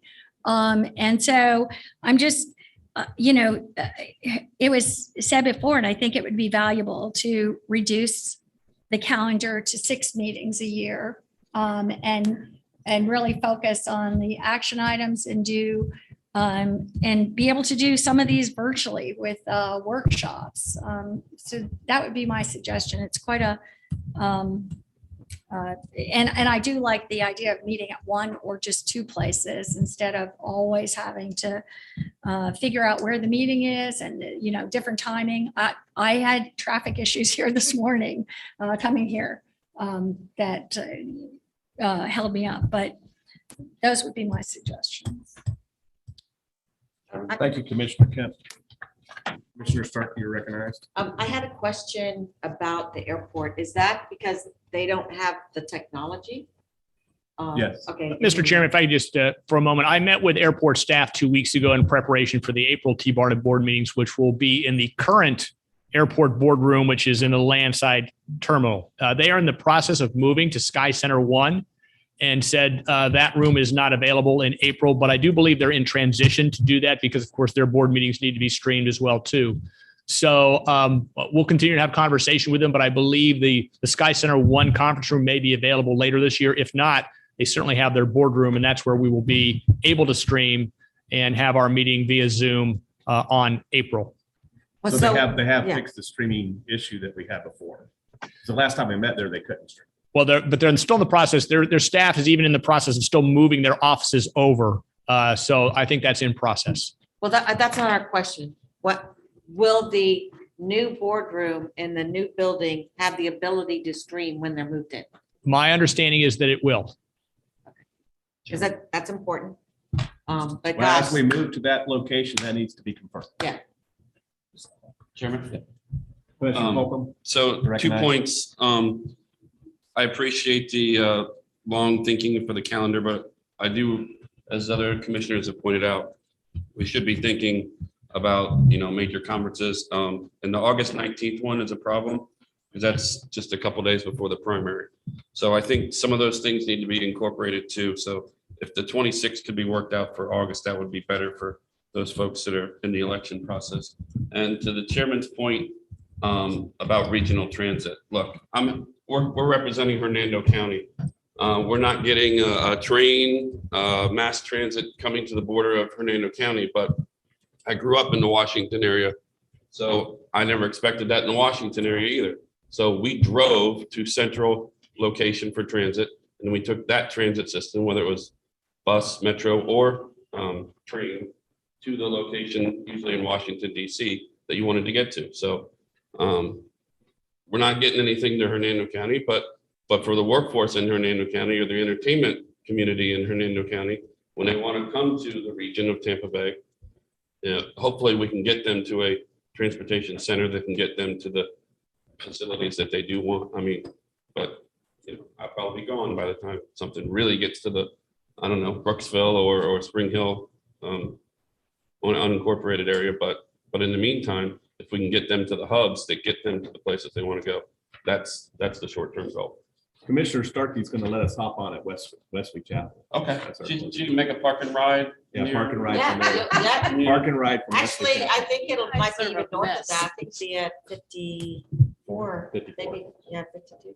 Well, I did You don't happen have to drive to, that far. 52 would be great. I did happen to go to a meeting last night and see a lot of new great businesses that are coming to Pasco. So, hey, if folks in Hernando County are living there, working in Pasco, that's going to make their community even easier and less burden to the whole Tampa region from a traffic standpoint. We have a workforce right now of about 32,000 that leaves Hernando County and goes south Right. to work. And she even talked about a work, play, and, a walking community, entertainment community all in one. So that's an interesting concept also. Chair recognizes David Green. Mr. Chair, could we go ahead back to the March timeframe? Could we check calendars now and see if there's a date that might make sense for as many people as possible? I know March initially was an issue for some due to spring break, and that's why we were scheduling it as a bi-month. So I obviously want to be sensitive to that. I don't know if the 11th or the 25th would work, or if there's some day other than a Friday that might. I'm good the 18th or the 25th. I think we should stay Friday until we get a consensus of the board that some other date's going to work. 'Cause I think we're 25th gonna is hit a good. lot of The other- 18th is a holiday. What kind of holiday? Spring break. I Okay, don't so know, I'm sorry. HOLI, whatever that is. That's what I got, HOLI. That's why I was like, what kind of break is it? I'm good the 11th, I'm good the 18th. The 11th We have TMA. TMA, yeah. I think The 11th is the TMA meeting at FDOT. We could combine the meetings if need be, but the TMA meeting is at 9:30 at FDOT on the 11th. On the 25th, I do have That isn't a bad a idea. Funders Council meeting with the Homeless Leadership Alliance. So the 11th and 18th work well for me. I would vote for 11 or 25. What do y'all think about the combination of the two meetings? I think it's great because we have a lot of people that are interested in transit, and I think we should start earlier. We start at 9 or 8:30. If we can combine them and Get our if votes our done. host can work that out for us, the 11th also works good for the chair. Yeah. So the TMA meeting does start at 9:30. 9:30, So, yeah. We can either do it before or after, but typically we don't start the TBARTA meeting until 10 o'clock, so. And maybe since this is a special meeting, we don't have to have the committee meetings, we just have our board meeting Just the board, that's fine. So at 9 o'clock. That would make sense. I'm good. I on love the that 11th. idea. I'm good on the 11th. Let me see I think where we have it is. Brilliant. consensus on So that. TBARTA board meeting on March the 11th, 9 a.m. at FDOT prior to the TMA meeting at 9:30. Is that Sounds what I like a heard? good idea. Yeah, I chair that meeting, I don't so think- I'm okay with that. I don't know if we can get our board meeting done in 30 In minutes. 30 minutes, Okay, 8:30? They got to go earlier or after. or not have so much. on the I agenda. think we'll just have action items. Action to items. approve. It's all the action items that have Right. piled up. Okay. And if there's something that's interesting in discussion, we could do it during the TMA as well. I don't know what's on their agenda I haven't set up the agenda as of yet, but I can consider that. for discussion. So we're gonna do 8:30 or 9. I'm just trying to plug it in. I think we should start at 8:30. 8:30. Across the Howard Franklin, that hour. That Welcome gives to our us- world. Commissioner Long will be here. We'll at try to 9, arrange an air 9:30. taxi. for you. I'm gonna be on the highway at 7, so I can. Hey, if we can get our action items done in 30 minutes, I have no problem starting at That will 9. make you more impassioned for the meeting. I do that when I drive to Brooksville. Yeah. It seems like we should set aside an hour. So, It's up to the board by At the consensus. FDOT office in Tampa. And you'll send out info. Okay. I'll be with the commuters. 8:30, March 11th at District 7. As long as I have. Is that something that we can work out? Yeah. I will, I'm sure we have- well, David, are you there? David's there, right? Yes. He's nodding his head. He can work with us on that. So I think that's a great Okay. idea for us to consider. Okay, and then we'll work, David and the two Davids, we'll work together and see what items that might have been on the TBARTA discussion or presentation agenda that could be added to the TMA discussion if that's appropriate. Thank you. Yes. I'm going to have to get us moving. We spend as much time on the other items as we have on the calendar. We'll be here until 3 o'clock this afternoon. City of Tampa CAC appointment. We can't take, that's an appointment they make that we can recognize, The board affirms the CAC appointments, but we can't vote on it. correct? Is Brandy here? She's not here, but she has been attending the CAC meetings and participating, just not able So to it's vote. information for the board today. Chair recognizes Bill Roberts, Citizens Advisory Committee report. Bill, you with us? I see you. Thank you, Mr. Chairman. Thank you. morning. Can you, good morning. Can I be heard all right, Mr. Chairman? Pretty good. Okay, I'll try to move closer to the microphone. That's good. Good morning, board members. I'm Bill Roberts. I chair your Citizens Advisory Committee. I have a brief report on our meeting of February 9th. We did have a quorum at our CAC meeting. There was no public comment at the meeting. Thank you for scheduling the March meeting, which will allow the appointment of Brandy Miklas to our committee. She has been attending meetings diligently, awaiting her appointment officially by this board. We too had a discussion about lack of a quorum at our meetings, although we've been doing reasonably well lately. And we found a couple of workarounds that I think will accommodate our needs. Along those lines, our committee did vote to continue the hybrid meetings, which seem to work well for the CAC because they allow members to at least participate in the discussion with or without a quorum. We have a few vacancies also to be filled. Under action items for the CAC, we had a presentation on the CSX corridor study update, which was very helpful, very interesting, and a work in progress. We also had a good report on the commuter services from Mr. Bowden. We're happy to report that there are 162 vans running currently, which we think is a phenomenal number in providing a very needed service to our region. The CAC was not able to see the RRT presentation that will be brought to you today, so we are anxiously awaiting that presentation. Let me just add that as part of our CAC discussion, we also discussed meeting locations, and I think the CAC would fully support your earlier discussion by Commissioner Long and Commissioner Starkey to meet at Tampa International Airport. We too are meeting in April along with you at Tampa International's boardroom. So that concludes my report. I'd be happy to take any questions, and I thank you for your continued service to our community. Thank you very much for your report. Do we have any questions for Mr. Roberts this morning on his CAC committee report? Thank you again. Chair recognizes Jonathan Roberson, Transit Management Committee report. Good morning.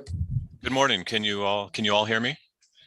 Yes. Okay, great. Thank you, Mr. Chair and fellow board members. I'm Jonathan Roberson, Planning Manager at Manatee County Area Transit, and newly appointed chair of your Transit Management Committee.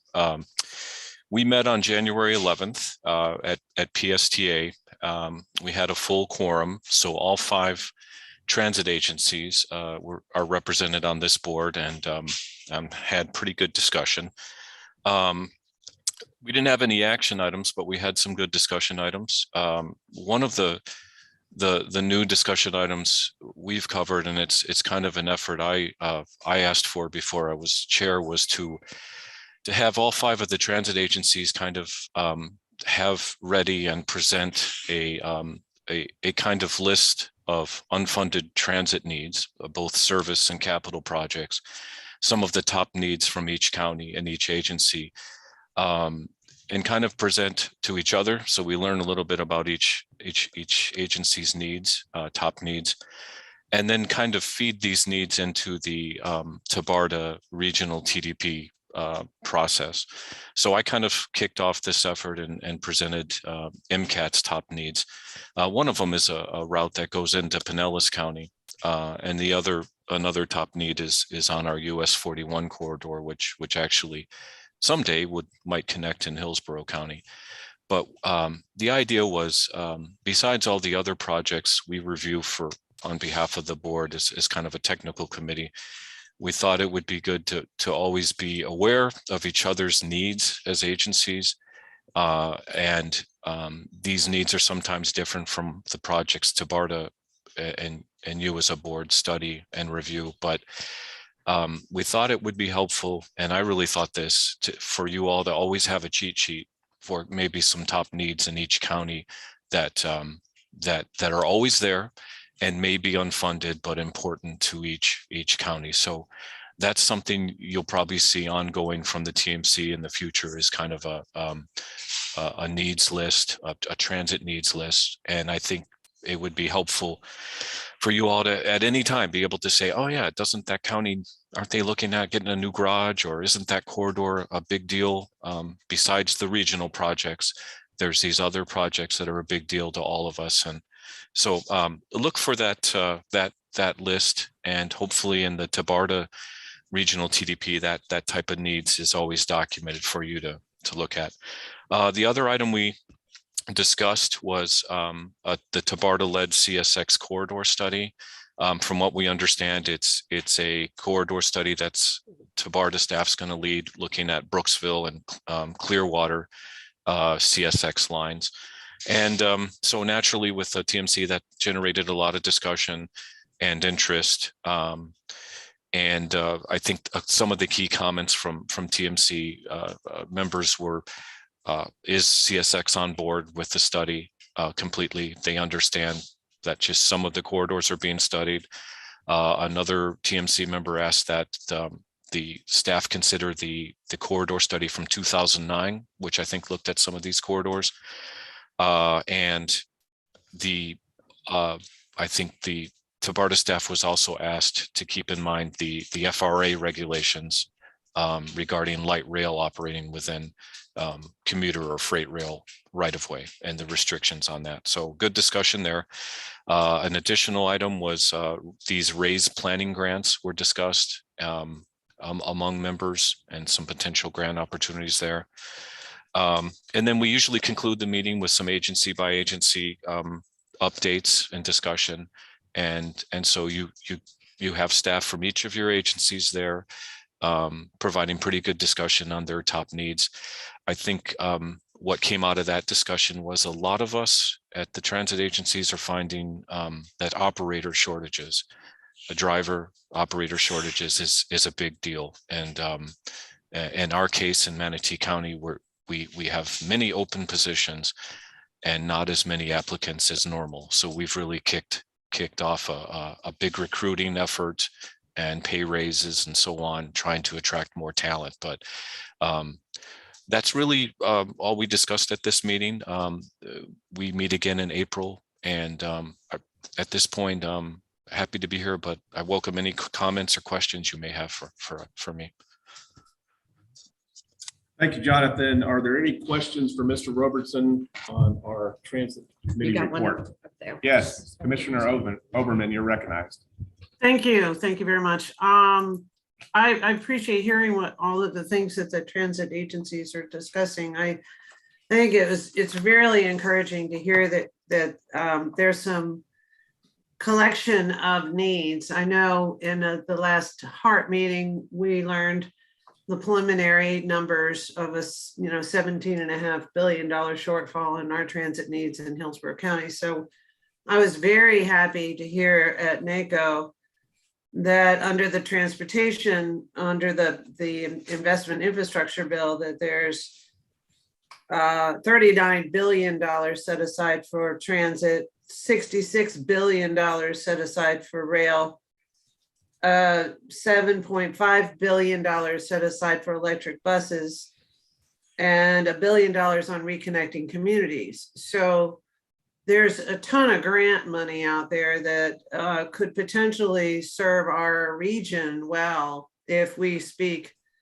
as we've said in the past, one voice, but also go after these grants. I met with William Rasky, who is the Special Assistant to Government Affairs at the U.S. Department of Transportation on Monday. And all of these agencies recognize that local governments may not necessarily have as much experience in obtaining these federal grants. So the advice was by the federal agency is that they are working with our local agencies. We're using a sort of a navigator approach to allow our local bodies to be effective in applying for these kinds of grants, but also at working, where the funds go directly to the state in the formula and appropriations amount, in assisting in making sure that the state efforts can also meet the local goals.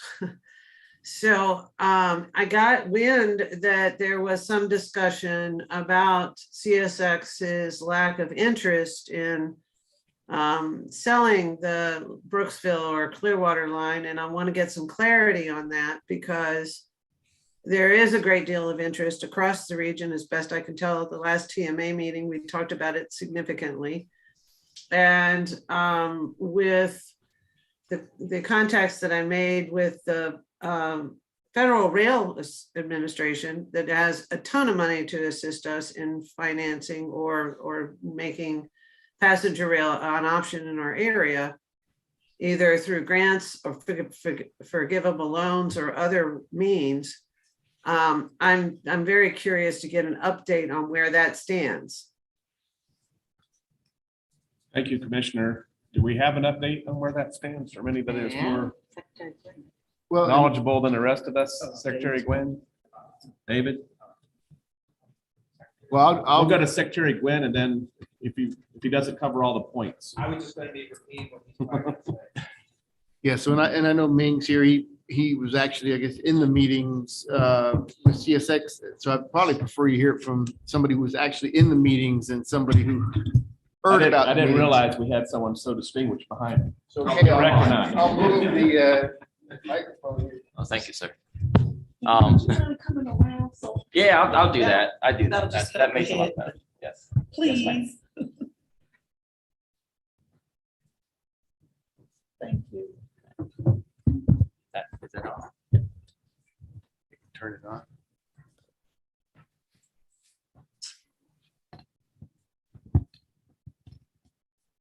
Okay, you can hear me? Yes. Okay.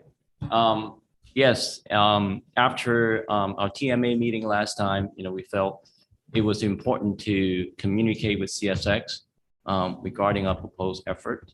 So we reached out to CSX and met with their government liaison person. His name is Craig Camuso, and he's from Atlanta.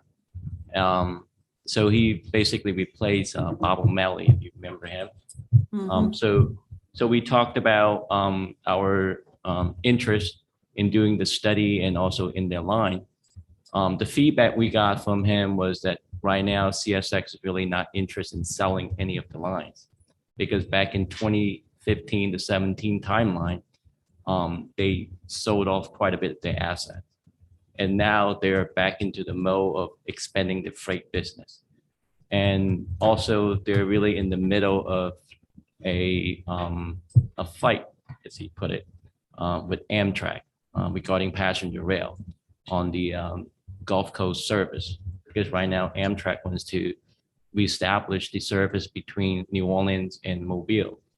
And there's a great dispute. As a matter of fact, this past 2 days, they had a public hearing in front of the Surface Transportation Board regarding that. So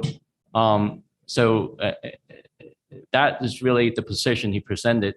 However, he did recommend that we meet with the corporate passenger rail team as well as their real estate team to talk more about it. Although they're not interested in selling, they are interested in leasing. So that is their position at this point. So we're still trying to set up the second meeting to talk about it. But because the team's been so busy with their public hearing, we haven't been able to set it up, but hopefully we'll get the meeting set up soon. Just a couple of little things on that, I think, in my discussions with Ming. So, at one time or even recently, we were looking at the lines, not just for commuter rail, but were there opportunities to do something different, rubber tire or something, if we bought the lines. So I think what that did is said, maybe perhaps that approach right now to look at all these other options, not necessarily feasible if they're going to lease it. Right. The other thing is, the state's role would be completely different in a leasing option than it would be in a purchase option. And so there's just some new things into the formula that when we were looking at it a few months ago, we had some different potential assumptions. So I think a lot of that has to be cleared out before we got too far into the study of what we may be looking at.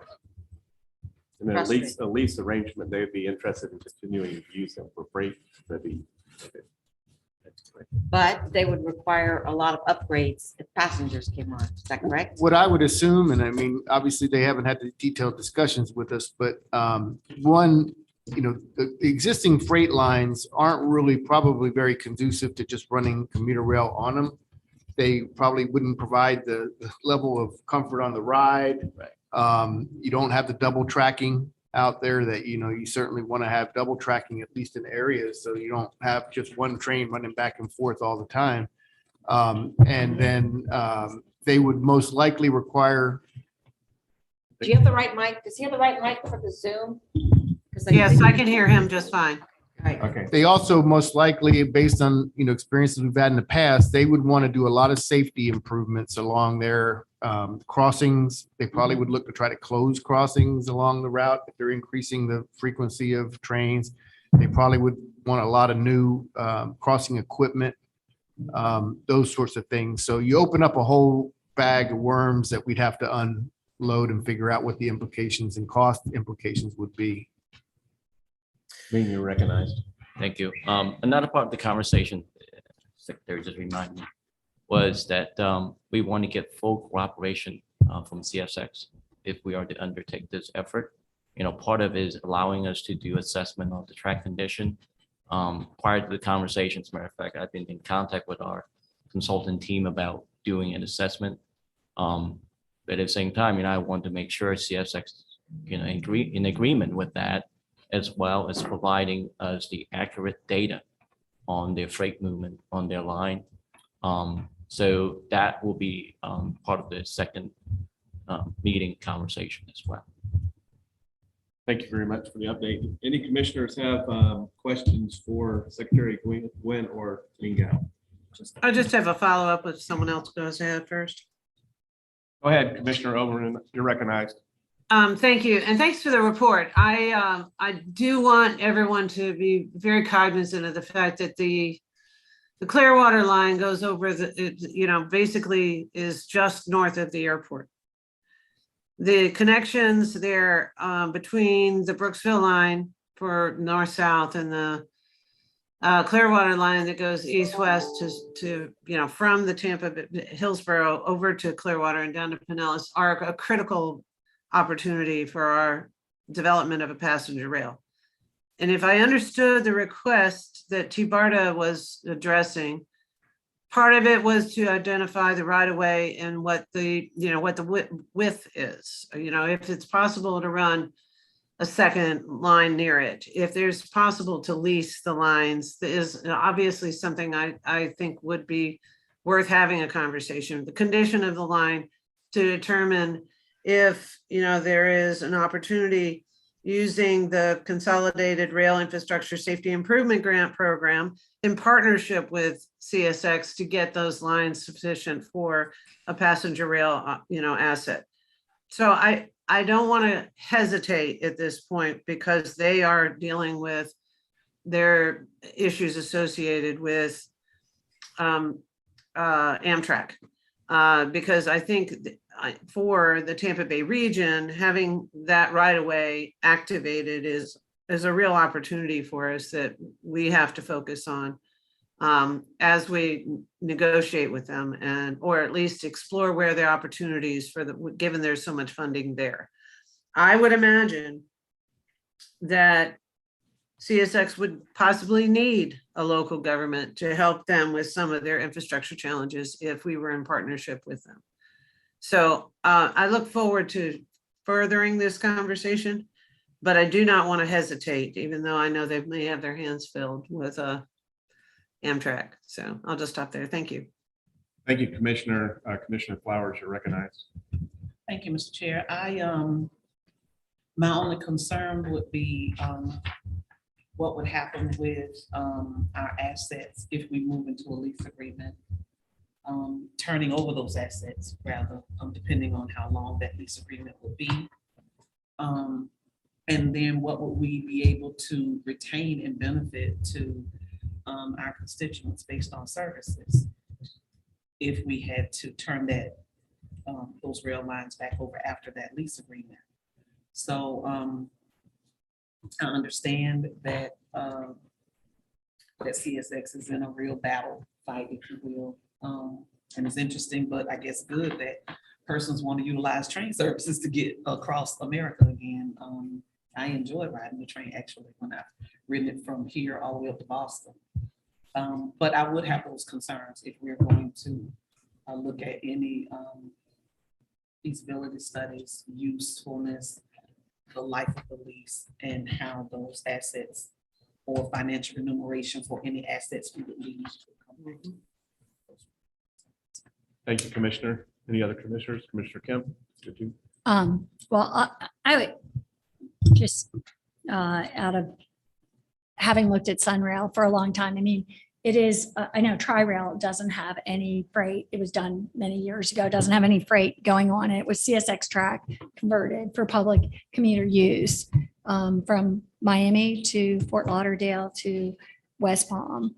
The Sunrail, which was only converted in Orlando area about 8 or maybe 7 years, because they haven't given up FDOT's state's operating commitment yet. I guess that's coming up soon.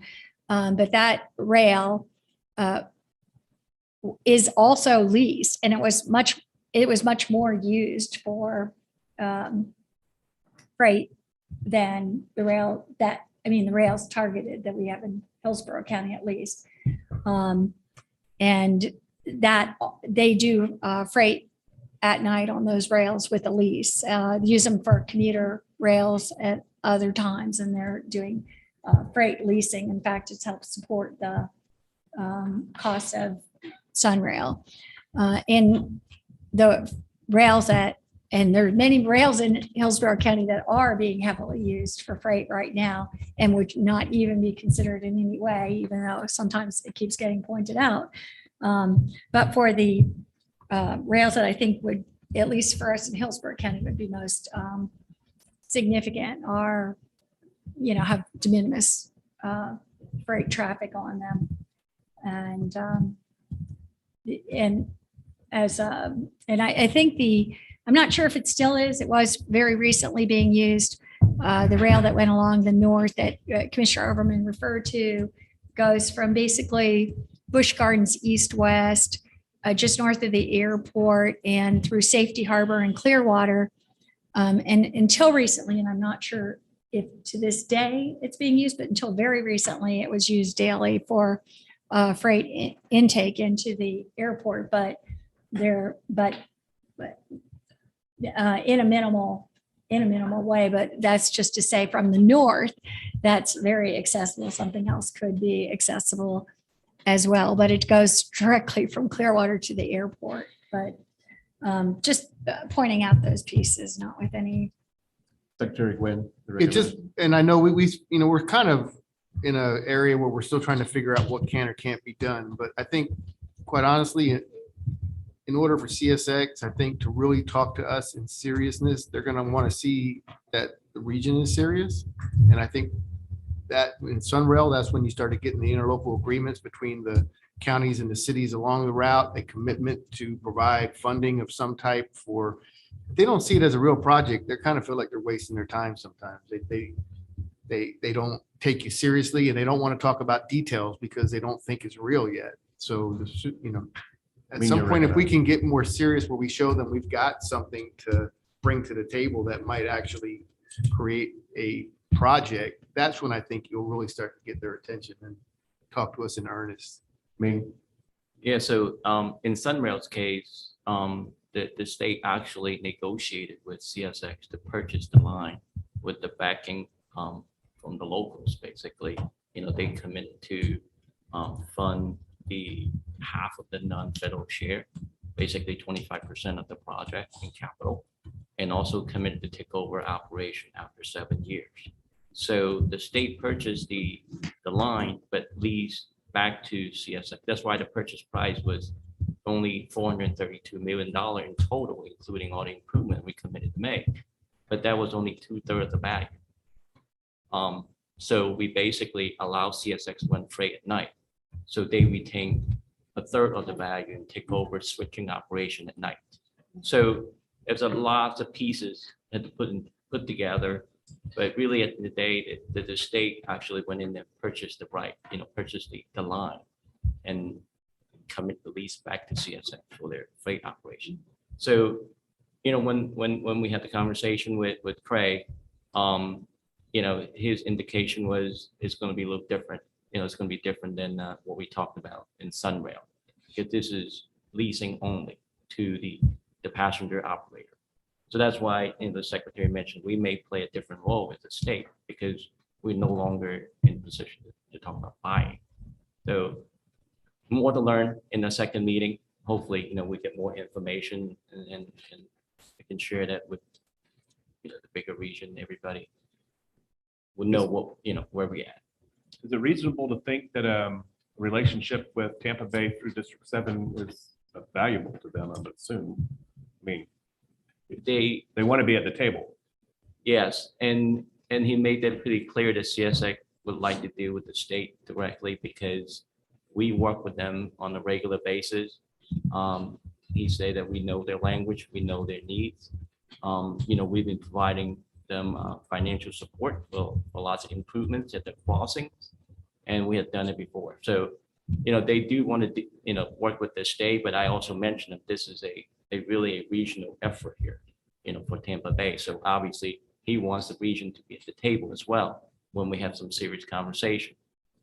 So, again, like I said, I would like to learn some more from the corporate team because he's one person. He mentioned that, that's what I got from corporate, but you really need to meet with the real estate and the passenger rail teams to go over the details. Thank you. Commissioner Long, you're recognized. Thank you. Mr. Chair, I would be interested, I don't know if this is a question for Secretary Gwen or Mingo, but what does that look like when you say they want to know that the region is serious? I mean, we can't even get a quorum for our meetings. And what does that look like for the corporate side? And who is the entity that is going to be negotiating?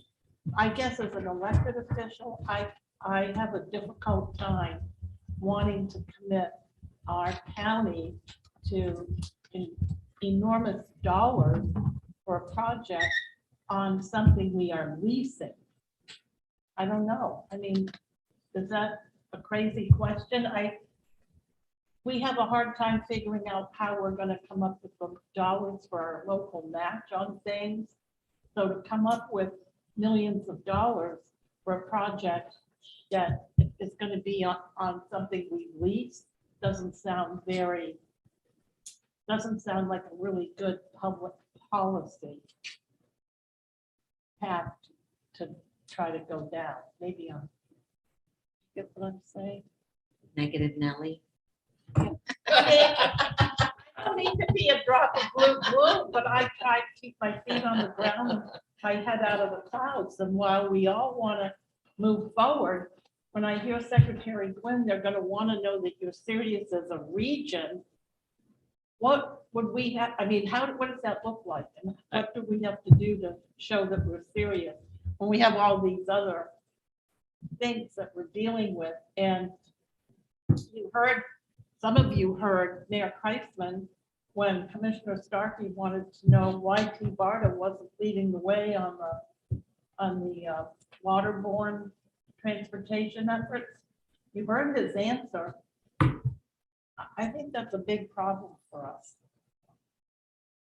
I think there are the two parts in your comment, Commissioner. I think part one is that, are we all on the same page? If we're going to talk to CSX, we have to be talking with CSX as a region. We are, together to get behind this project. Now, obviously, funding will be involved. That will be a big part of the conversation. Not only making capital improvements to the tracks and also bringing in rolling stocks to do the service, but also how do you work with CSX for the switching service? Because that is very important. When you have freight on the line, you need to stop passenger service. How do you schedule that? All that costs money. And, the state can only provide so much. The local, we need to come to the table, with financial support of this project. So I think CSX looking at that aspect that, unless you really bring in some dollar to the table, it's hard to have that discussion. Commissioner Starkey, you're recognized. I know a long time ago, we had a report from the folks in Central Florida of how they came together and funded theirs. But do you have a recollection of how they did it? Because it's multiple counties, right? Because it was a multiple county MPO, first of all, in that region. Also, there was a Central Florida Commuter Rail Commission. They actually started that project, the Sunrail project, back in the early 90s. It took them through quite a few years to get to a point where they thought that they just simply didn't have the resources to complete the project. So they hand the project over to the district. But at the same time, they committed to support the project, even though the DOT was doing all the study and negotiation on behalf of the greater Orlando region. So we have 4 counties in one city backing it. They did it through Ciblon. They did it through their local general revenue. I mean, whatever they, they came up with, they put the money into the project. That was a quarter of the project cost. Although the state did come in and purchase the line, but when it comes to rolling stock, station, and improving the track, within the 61 miles, they have. I mean, it's all quarter of the cost. Okay, so I'm going to jump on Long's negative Nelly speech. Thank you. Because we can't even get our region to support funding $70,000 to support the transit agency that would be pulling this all together. So I don't know how we even have the conversation. You know, the last part of that stool, I'm sorry, last part of that stool that they had for Sunrail, going back to that, was they had a federal champion Yeah. who was in a position and had this as a top priority that really helped in Washington even by changing some of the rules regarding how you evaluate, the projects, because the Sunrail project didn't rate really high, but at that time, Congressman Micah was able to modify because one, it was important to him, and two, he was in a position to do that. Having that federal champion at the point where we all come together is going to be critical, the same as the local and state support. Remember, we have a congressman that's sitting on that board in Hernando County. We do. Commissioner Kemp, you're recognized. Thank you. And just kind of, because many members may not realize this but TBARTA, and maybe Mr. Green, or I don't know, Secretary Gwen could answer this, but TBARTA is legislatively barred. You can do the study, but you're legislatively barred from getting involved in any kind of rail project. That was written in a few years ago by TBARTA into the statute. Isn't that, that's correct. I'm going by memory. I think the statute says that we can do as much as a feasibility study. And then anything beyond that would need to be programmed by all of the MPOs in the region and elevated to the state level before anything was able to change. Right. I believe part of it says it have to get permission from the legislature in order to move forward with the rail project. But TBARTA would. TBARTA would, but not a MPO, for instance. MPO has its own charter. Right. But if you wanted to get state money and you were not going after federal money, then you require. Right. So if you really step back and look at how you get state dollar for any transit project, you have to go through the legislature regardless, because that is through our work program process. Because every year we submit a budget, for the 5-year work program, it have to go to the legislature. And that's why it's so important that this entire region is on the same page, because you all have your legislative delegation. Because if, say, Hernando and Pasco don't agree to each other up in Tallahassee, you're not going to be on the same page. Right. Hernando and Pasco agree with each other. No, I'm just giving you. So we don't have, and Pinellas, Hernando, Pasco, Pinellas, Manatee, we're all in agreement. Recognized. Thank you. So since we don't have a regional MPO, that's kind of what TBARTA does. We all sit on our MPOs and TPOs, and we bring the voices of our communities here. And so I don't see how we move. I don't know. I think we have that entity here, and we have to go back and work with our MPOs, and I think maybe we need to talk to Ron or others about tweaking that language again. I wish we were all on board together on things. Mr. Chairman? So the way, yes. I'm just recognized. want to recognize Commissioner sorry. Overman. Thank you. I don't look up there enough. You're It's recognized. okay, it's okay, I understand. I just want to maybe clarify a couple of things. One, the priority list that the MPO or TPO for Hillsborough, as well as the TMA that it encompasses our 3 regions, as well as the Suncoast Planning Alliance, has had on its priority list helping Heart to have a discussion with CSX, probably for more than 10 years, as well as even longer than that. I would suggest probably 30 years, but it's been on the priority list for the entire region for well over 10 years. And it was reiterated that we were going to actually make it more than a priority list and to start working on it in Hillsborough. We recognize that Hillsborough is challenged without having local funds right now. But given that we do have historic funding at the federal level that can partner with our state transportation agency, an update on the state rail plan pending, as well as some consensus at the last TMA meeting, I think it is very helpful to have TBARTA as the transit agency, do the analysis as we asked TBARTA to do.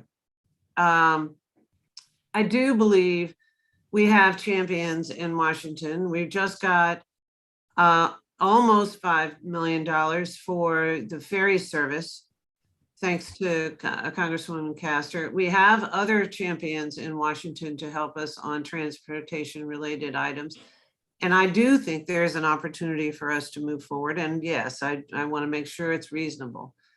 But I think there is an opportunity to continue exploring best practice for how it's been done in other areas in Florida, but also how it's being done in other states that have had some success at it. And continuing the conversation with CSX, since they actually currently own the line in whatever capacity, whether it's leasing or owning or sharing or whatever. But I think we can continue to move forward with exploring and planning for what's possible in this community, because we can't continue doing nothing. And I think all of us agree that that isn't an outcome we can live with, given how fast our region's growing. And I'll stop there.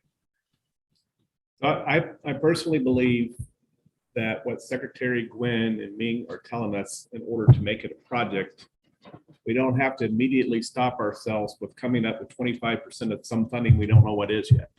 To make it a project, we need to get together and actually create a resource where a project is developed. And then he said, like they did in Orlando, push it to the point where we realize it can't be funded locally.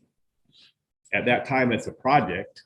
Once it's a defined project, it has background feasibility study analysis by the community. You can hand it to the state and expect them to support it. There's a lot of effort to make something a project that goes into studying and analyzing how you get to that point where you have a quarter that you can invest in. Or you have to talk about your 25% share of a number that's unknown. Is there anything to add to that, Ming, that would make us move forward easier to support getting a project in front of you that you could consider funding? I mean, we don't have to stop by, we can't afford it, right? We can't, no one's ever been able to afford rail. So, I mean, we have to get to the point where we have a project that you can define with us and invest in. And we're not there yet. And quite frankly, I don't have a good answer for you at this point. I think we don't need to stop, but I do believe that we should wait until we have our second meeting with CSX just to clarify some items before we put the final scope together. I mean, I know I talked to Brian several times about the scope he's putting together, but without getting some clarification from CSX, it's hard to finalize it. So we are pushing to set up that meeting as soon as possible. I have our central office folks talking with CSX on a regular basis. So hopefully, we can get together with them soon and get information. And Brad, what do you think time-wise that looks like from your perspective? Well, I mean, it's hard for me to give an answer if we don't have data. I mean, are you asking how the scope will work? Yeah. Once we have the feedback from Ming that there's a defined scope we could start pursuing, so we can make this a project that they can look at with us. First, we got to find out what CSX is non-negotiable. I mean, if they say it's lease or nothing, that has ramifications. I mean, they said the state's involvement is something much different under a lease scenario. Are 5 counties in the TBARTA area going to be county money and not rely on the state for this? So that's not getting into the detail. That's kind of the path we're heading down. CSX has lease or not. We can't hear him. So I guess what I'm trying to say is we're getting a little ahead of ourselves. We need to have this second meeting first and find out what's non-negotiable with CSX before I can put any scope of work together. We're not really ahead of ourselves in all due respect. I mean, we've been talking about this for a long, long time.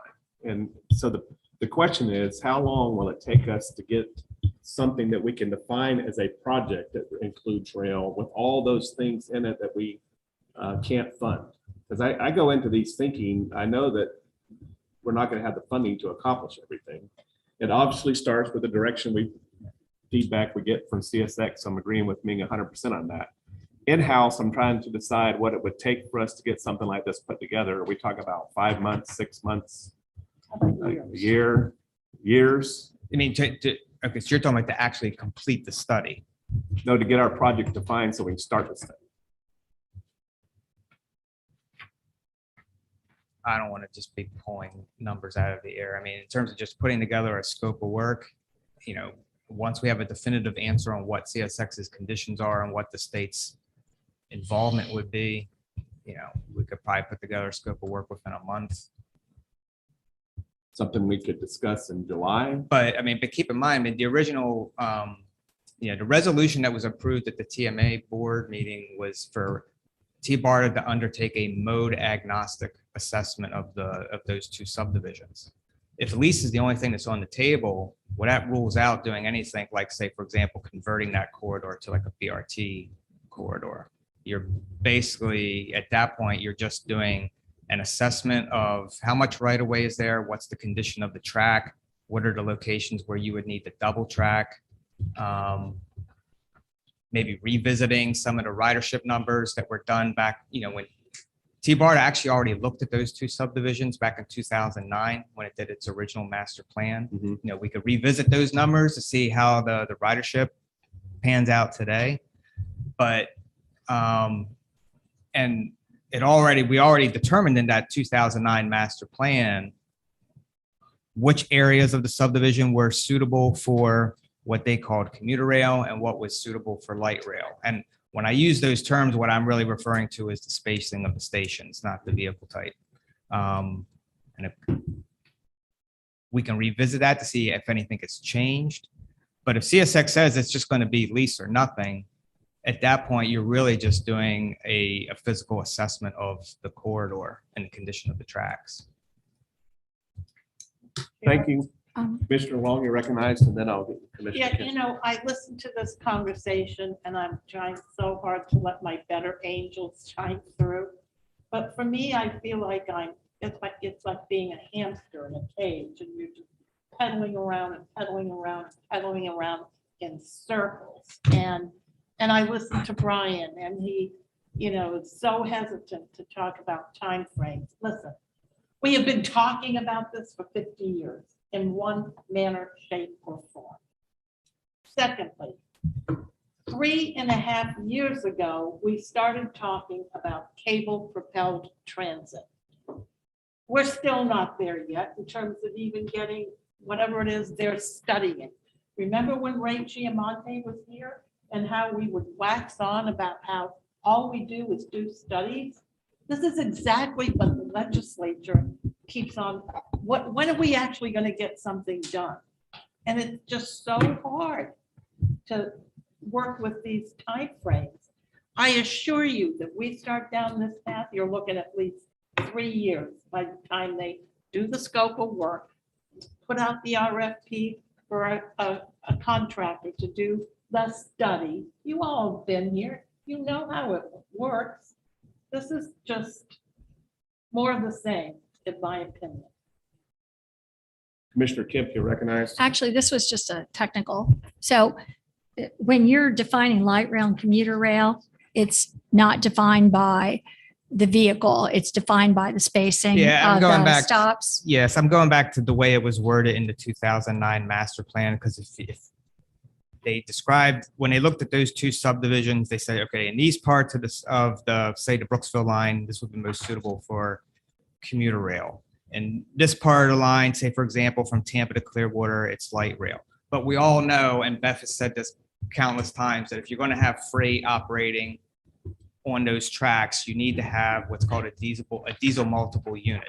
So in the study, they used the term commuter rail and light rail to basically refer more to the spacing of the stations. So when they were talking about commuter rail, they were saying, okay, in this part of the line, your stations would be much farther apart. Your service might only be during the peak periods, whereas in these sections of the line where we use the term light rail, the stations are going to be much closer together, and we're talking more like all-day service. Thanks. Thank you, Brian. May I follow up on that? Commissioner Sorry. Scarpelli. We're not getting our main meeting done, but we're having a good conversation. So, and I just trying to understand. So for my county and my time here, what we're trying to solve is how commuters can get to their place of work, and how people who don't want to drive to the airport, drive to the ball game, drive to the football game, or can't drive, can move around the region. What is it that Hillsboro's looking for in your problem solving? You asking Commissioner? I'm asking Commissioner Kemp and Commissioner Overman. Well, I'm not arguing about this. I mean, I'm just asking questions. No, I'm just wondering what do you, To what move is the people- problem you're here? To move people in anybody that's in Hillsborough County, to get them through it, you know, and to. Then heavy rail is not your. I'm not arguing about it. I'm not. Well, I'm not arguing about it. Okay, well- You're arguing with me. No, I'm not Okay. arguing. I'm not arguing. I'm just trying to understand what problem is. I'm just that we're trying to looking move for a solution people. For everybody. I think we all have a similar thought process. There's a lot of different intangibles that go with it, unfortunately, that's driving some of us apart from time to time. But the chair's going to move us forward. Ming, I totally understand your input. We need a willing partner in order to have a project. So the mission you're on, and ultimately the report you get from them would be cherished feedback when it's available. Yeah, as soon as I get the feedback, I will first get with Brian. I know he is, on the mission to get the scope done. So obviously I'll share the information with this board as well as others within the region. But yes, I'll do that as soon as I get the information. Chair's going to take an opportunity to change up my agenda a little bit. Scott Pringle, can you come forward? I would like for you to share with us, excuse me. Can I just intro him before you? Yes, absolutely, absolutely. Yes, it's the time I'm going to recognize him now. Okay, sure. Morning, Mr. Chair. Good morning. Brian, I believe Brian wanted to say a couple opening remarks. We do have a presentation for you this morning.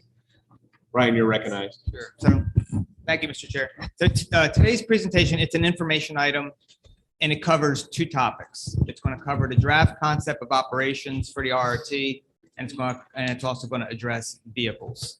In the first part of the presentation, Scott's going to go over the concept of operations. The plan for the RRT is that it would be 4 routes. When Scott gets finished, Bill Ball from Benesh, formerly Tyndall Oliver, is going to lead a discussion about vehicle propulsion types. The fleet size that is based on the concept of operations that you're going to see here. Right now, it assumes diesel electric hybrid. However, we know that this board is also interested in going fully electric. So we want to have a discussion about vehicle propulsion types. Because if you go fully electric, that is going to have possible ramifications on things like the cost of the vehicles and the number of vehicles that you're going to need because of things like the vehicle range, like because of the battery. So we want to have that discussion with you today. Like I said, it's just an information item, and with that, I'll hand it over to Scott. Scott, you're recognized. Thank you, Brian. Good morning, Mr. Chair. Good morning, board members. Good to see you. Like Brian mentioned, we're going to go through the presentation, possibly. Can you advance the slides, Chris? Sorry, it wasn't working. That would be the solution. So what we wanted to do this morning is quickly go through an update on some of the items we're working on, just like Brian mentioned. But before that, I kind of wanted to go through a reminder of what the locally preferred alternative is. So we'll go to the next slide, Chris. which you adopted in August of last year of 2021. And I know for everyone in the room, we definitely understand we've been having this conversation for quite some time as in regards to the different elements involved in that recommendation for that locally preferred alternative. It includes everything from some dedicated BRT lanes to operating in mixed traffic, as well as express lanes. But what we did recognize is, having that conversation with the general public is not that easy. With so many different elements, it gets confusing quick. So what we've developed is a public friendly video that we're going to put up to the website. I'm going to show you that video now. So click and click again.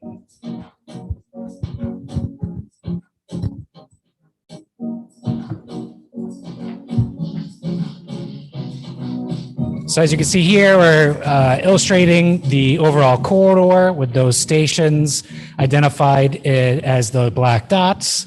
If you remember, part of the locally preferred alternative is that all stations are at street level, and we're looking at 9 stations in total, which includes that connection directly to the airport at the rental car facility.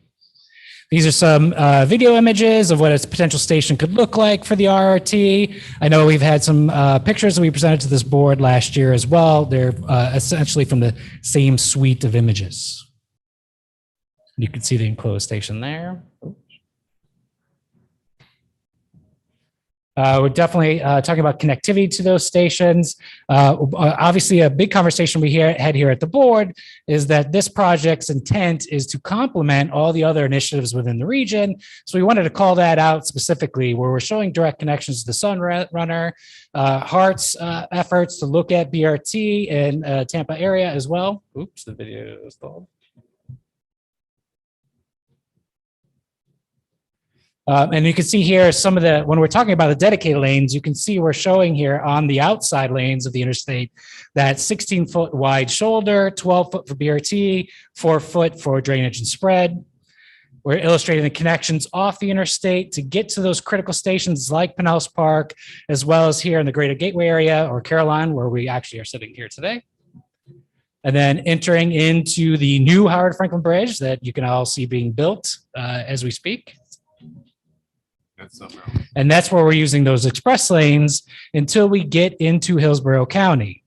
One thing that's nice thing about this project is we do have the opportunity to deviate from the interstate and make that direct connection here at the airport. After leaving the airport, we would go back into the West Shore area. And per the board's direction, all the stations, I mentioned this before, but all the stations are at street level. They're in the neighborhoods, not in the interstate. So once you make that connection to West Shore, we move on through to downtown Tampa. But this portion of the corridor, we're in mixed traffic until we get into downtown Tampa, make that connection to the downtown Tampa core area, and then back into those dedicated BRT lanes, moving north from downtown Tampa, all the way through the USF area and on into Pasco.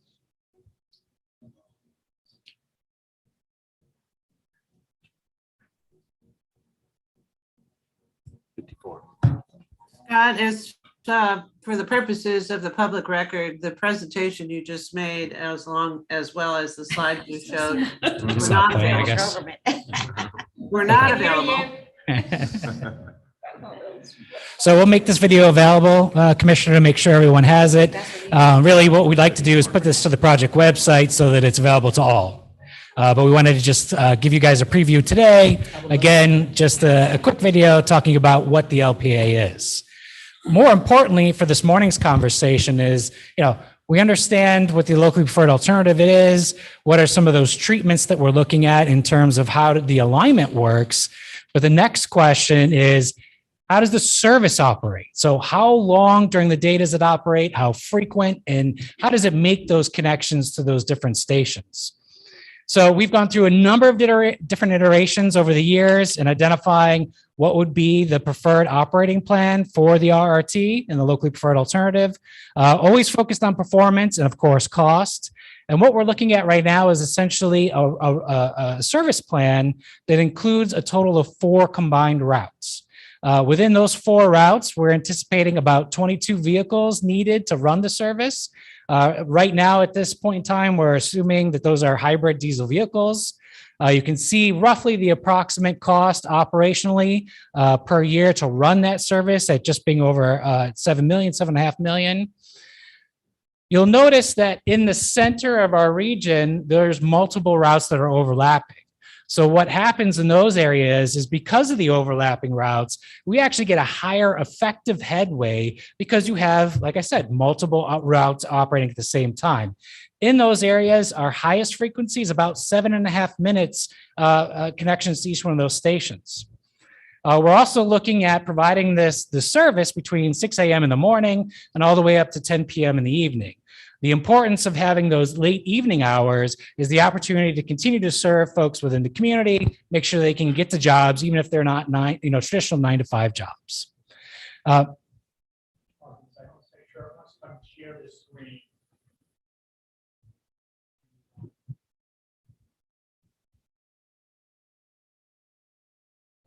Yeah, no worries. There you go. Yep, perfect. Thank you, Chris. So some of the other unique parts of this 4-route plan, and I'm going to go through each one of the routes individually here in the next couple of slides, but we do have some great opportunities to have a 1-seat ride from Pasco all the way to downtown Tampa. We also have a 1-seat ride from St. Pete to Tampa.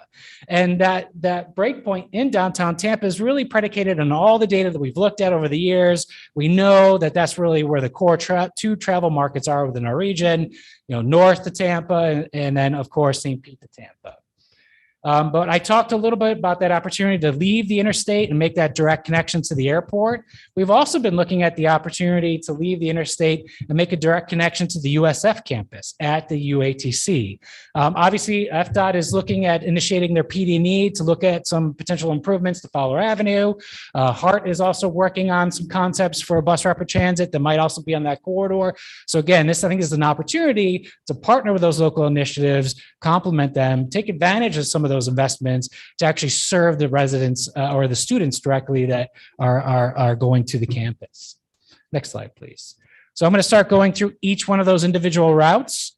The first route we call Route A is really 54 in Pasco all the way to West Shore. We're looking at every 15 minutes during the peak, every hour going to the airport. So it won't be every 15 minutes, but once an hour that would go directly to the airport.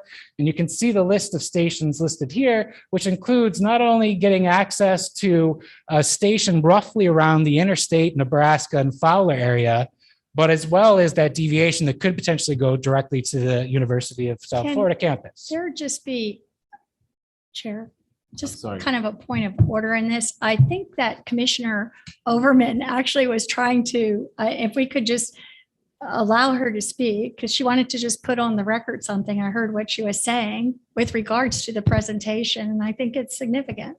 I can no longer see her to recognize her, but I'm assuming she can hear us. Is that I can. And actually, I can see the presentation now. Okay. But until this slide came up, although the previous presentation was not available, so I believe that had been addressed. I'm good. I just wanted to let you know all the prior to this particular slide, the presentation was not available to those watching it by the public. Can she be mailed that video? Sure. Yeah, absolutely. Actually, all of us. I'd love to have it. Yeah. Well, I do have Commissioner Kemp. one question then with regards to, because the presentation did say mixed traffic from north of Tampa, it's dedicated BRT lane from north of Tampa up to, I guess you had it to Wesley Chapel. But in case I don't know, from every meeting we've had and from big votes and big meeting attendance in Tampa at the MPOs, month after month now, we're having 20 people come. And I don't think that they know. So I'd just like to put on the record here with Secretary Gwen, is there a dedicated lane from north of Tampa, from the north of downtown Tampa to, I'll say, Fowler Avenue? Are you going to set aside one of the lanes that exists now, or is there something that we're not understanding in Hillsborough County about this project?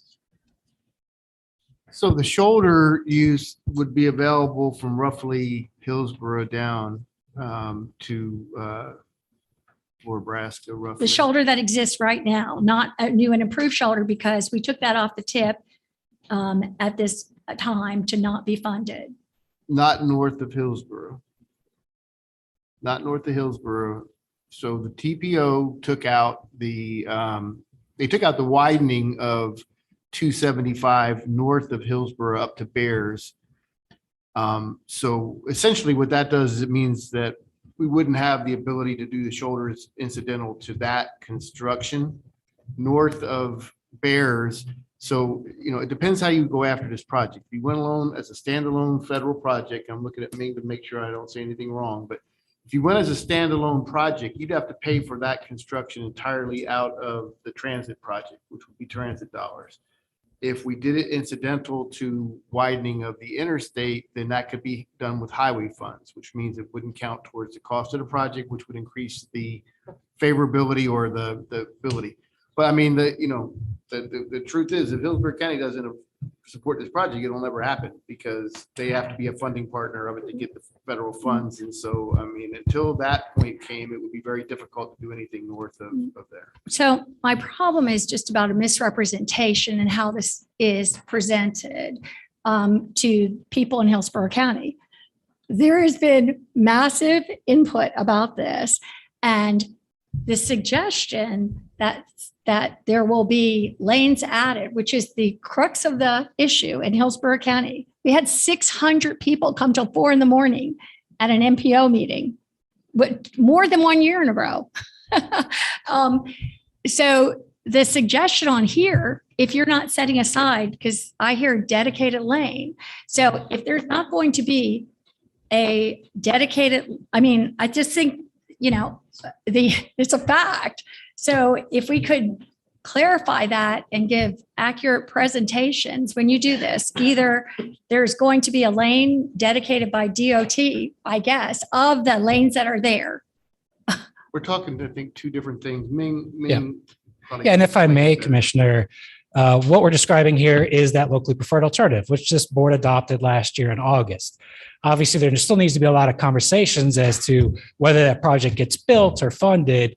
What this is describing specifically is the locally preferred alternative that was adopted by this board. Right, but if it is not in tandem with what is already in Hillsborough County has been,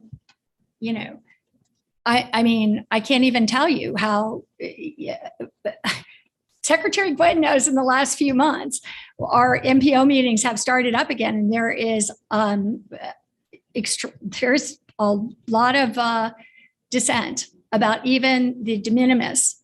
Right now, I say de minimis, but it's the expansion in the walls. There is extreme contention. So I just think that you need to have your project match. So what if this board just said our locally preferred alternative is to have a dedicated lane through the whole thing? Then I guess it's just very misleading to do this and to say that this is available. I just question. To your point, Commissioner, we can make sure that when we're describing this, that we're always referring to it as the recommendation from this study, as a locally preferred alternative, not necessarily reflecting the conversations that are happening in Hillsborough, or whether or not the project moves forward and gets funded. But it's more than just a study that you presented to us. We've also adopted it as our own and presented it that way. Ming, you're recognized. Yes, thank you, Chair. Commissioner Kim, if you may, I would like to address your comments. I think we really need to look at the department's operational improvement in downtown interchange and this project separately, because the district has committed not to widen 275 north of downtown. That has been made very clearly to the community, and we are continuing to do that. However, you look at this study, this is a regional transit feasibility study. You look at it as a regional transit project. And that is the recommended alternative. It's been adopted by this board as a regional body. That is separate from what Hillsborough MPO had decided. And the department agreed with the MPO not to widen the highway. However, the recommendation is to have a shoulder running bus north of the interchange. That could be paid for by the operator itself. Doesn't have to be built as part of the department project. I think that's what Secretary Gwynn was trying to address. That's So I'll just say that the proposed project in Hillsborough County that the TIP overwhelmingly, the MPO voted down, and that 600 or 800 people were coming year after year till 4 a.m, and that are very engaged in right now. So what they don't want and what was proposed were 2 15-foot lanes that would be shoulder lanes that were added, expanding the footprint by 30 feet of the roadway. And there's been a big thing about right of way and roadway. But I hear what you're telling me now is that FDOT might do that. They don't need the TIP approval. They don't need the MPO approval in Hillsborough County because they might just agree to do that without regards to the MPO. That's what I hear as this continues. I respectfully disagree because this is not a department's position, because you're looking at a regional transit project and the decision needs to be made by this body in the region. Now, whoever operates the system can come to the department and say, we would like to have a 15-foot shoulder to run the bus. And we'll work with that entity. Whether we're going to participate financially, that is a discussion for later. However, this is the preferred alternative by the region. It's not dictated by one MPO, in my opinion. Thank you. So we're going to move forward as a regional body with this project. We're at the table. But if MPO, if Hillsborough MPO disagree with that, obviously that needs to be worked out, with TBARTA. But what we're saying is this is the preferred alternative. I mean, we're not at a decision point whether you're going to build it or not. We respect, Hillsborough TPO's position. We're not going to expand the highway, but the 15-foot shoulder is part of the concept. And that's what we're talking about here. I don't think anybody that voted for our position on this study misunderstood your position, Commissioner Kevin. I mean, it's been very clear. You all articulate it very well. I disagree with what TPC voted on and killed as part of what I thought was a great project with District Secretary Gwynn. But when we voted, we were fully aware of the concerns you had. You've brought them to our attention many times. But yeah, we voted on it. We want to move forward with a regional transit project, and we think dedicated lanes to that area are important to that project. And we'll continue to, from my own personal perspective. I just wanted to make sure it was clear as we keep doing these presentations. And the other thing, of course, that's going to come forward, which I keep hearing, is nobody's going to fund this project from afar. It would have to be funded by the residents of Hillsborough County through Hillsborough County as their local match. So, just to be clear, the funding for it doesn't come from anywhere else but the people who've already made this have been very clear about this. So, Understood. And Scott, Commissioner Starkey, you're right. well, I was just going to say, I'm pretty sure, and I need to look at the video again or get the minutes, but I'm pretty sure the TMA voted on this as well in support. Scott, you can continue, please. Sure. In the essence of time, I'll try to move quickly. So that's the first route, Route A. Next slide is Route B. Now, this would be occurring during off peaks, really just connecting Wesley Chapel to USF. You can see the stations listed there. The third route, or naming Route C, next slide, is strictly between the USF area and the West Shore area. Again, this is looking at 15-minute service, hourly service to the airport. You can see the station served here as well. And the last route, Route D, is 15-minute all-day service going straight from downtown St. Pete to Tampa, serving all the stations here, including 2 stations in downtown St. Pete, Pinellas Park, Gateway, the airport, West Shore, and downtown Tampa. Next slide, Chris. So we just wanted to make sure we brought this information in front of the board today for any questions or for clarifications. Mr. Chair, I can pause here for questions, or in the essence of time, we can continue on. Let's continue. Okay. Next slide, please. So Mr. Ball is here with me today. What we really wanted to do is make sure that we're honoring the really robust conversation that occurred at this board in November of last year in regards to electric vehicles and the opportunity for electric vehicles on this project. So I'm going to have Bill go through some of the technology and then some of the things we'd like to actually review with you in the next couple of months. Thanks, Scott. And Mr. Chair, members of the board, Bill Ball with Benish. Tyndall Oliver is now Benish. Thank you for mentioning that, Brian. You remember a little over a year ago, we started the technology discussion for vehicles with the board. And at that time, we identified the 5 technologies that we were looking at. They're indicated on this slide: the diesel, hybrid electric, battery electric, compressed natural gas, and the hydrogen fuel cell. So we spent time looking at those technologies, looking at other systems around the country, what they've been using, what their experiences are. And we really had 3 types of considerations that we looked at. There's performance, there's cost, and there's policy. So we're going to share just a little bit about that today, and specifically talk about policy from your perspective, and get your feedback going forward. Next slide. This gives you history back into the 90s as to the types of vehicle technologies that bus systems around the United States have used.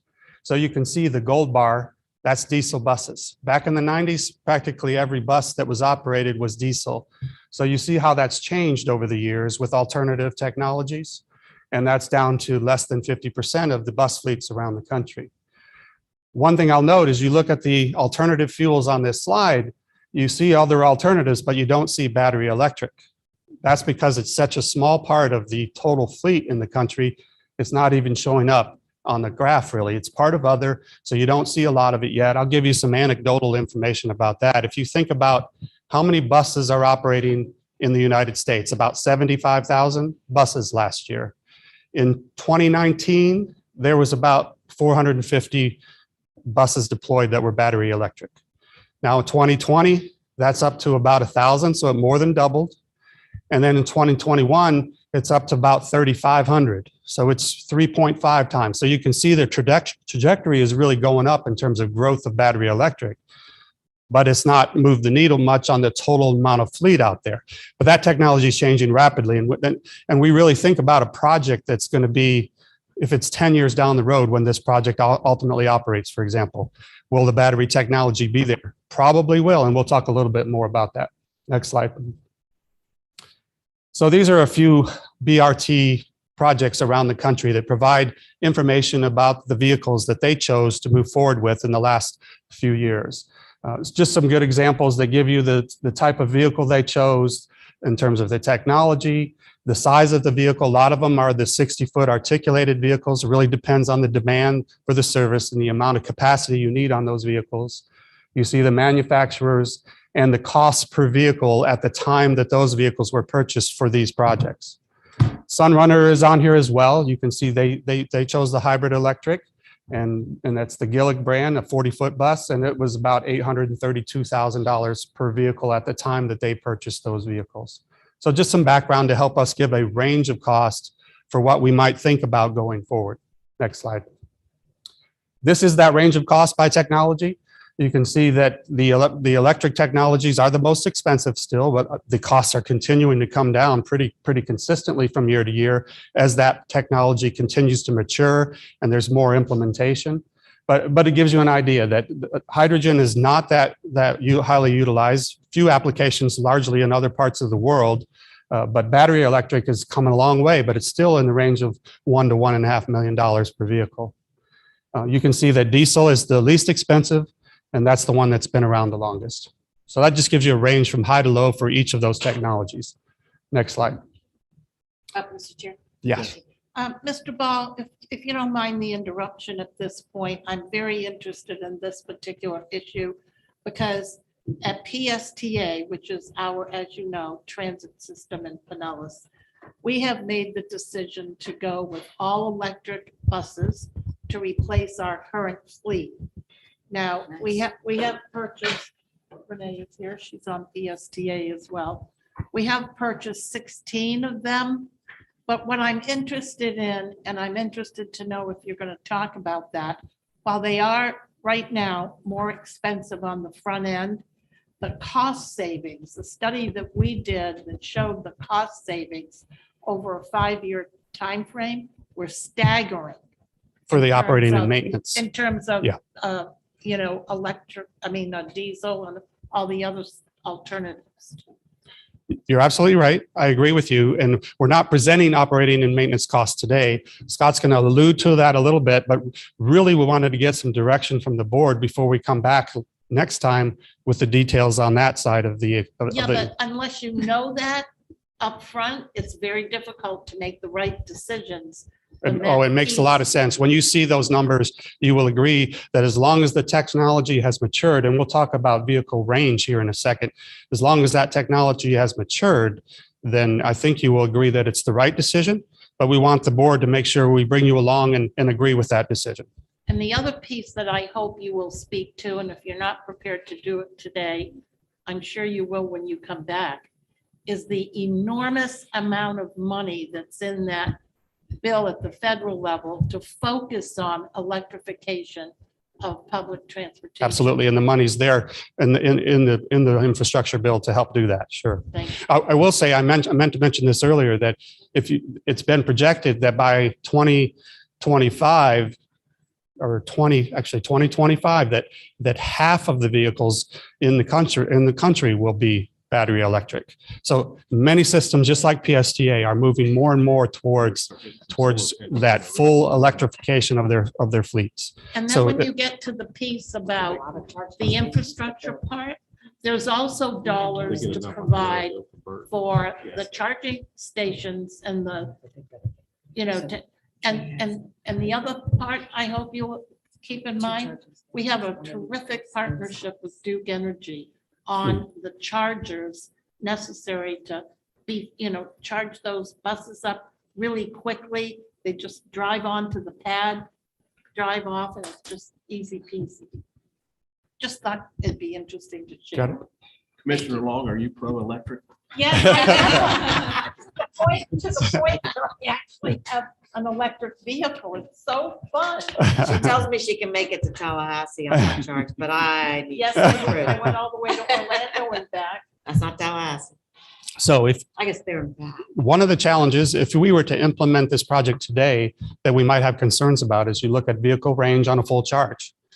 Today's technology, or at least in the last couple of years, and it's changing year to year in this technology, it's about 175 miles for a full charge. So depending on the type of service you're going to operate, that might become a challenge, or you might need to have en-route charging to allow that to continue happening throughout the day, while it's charging.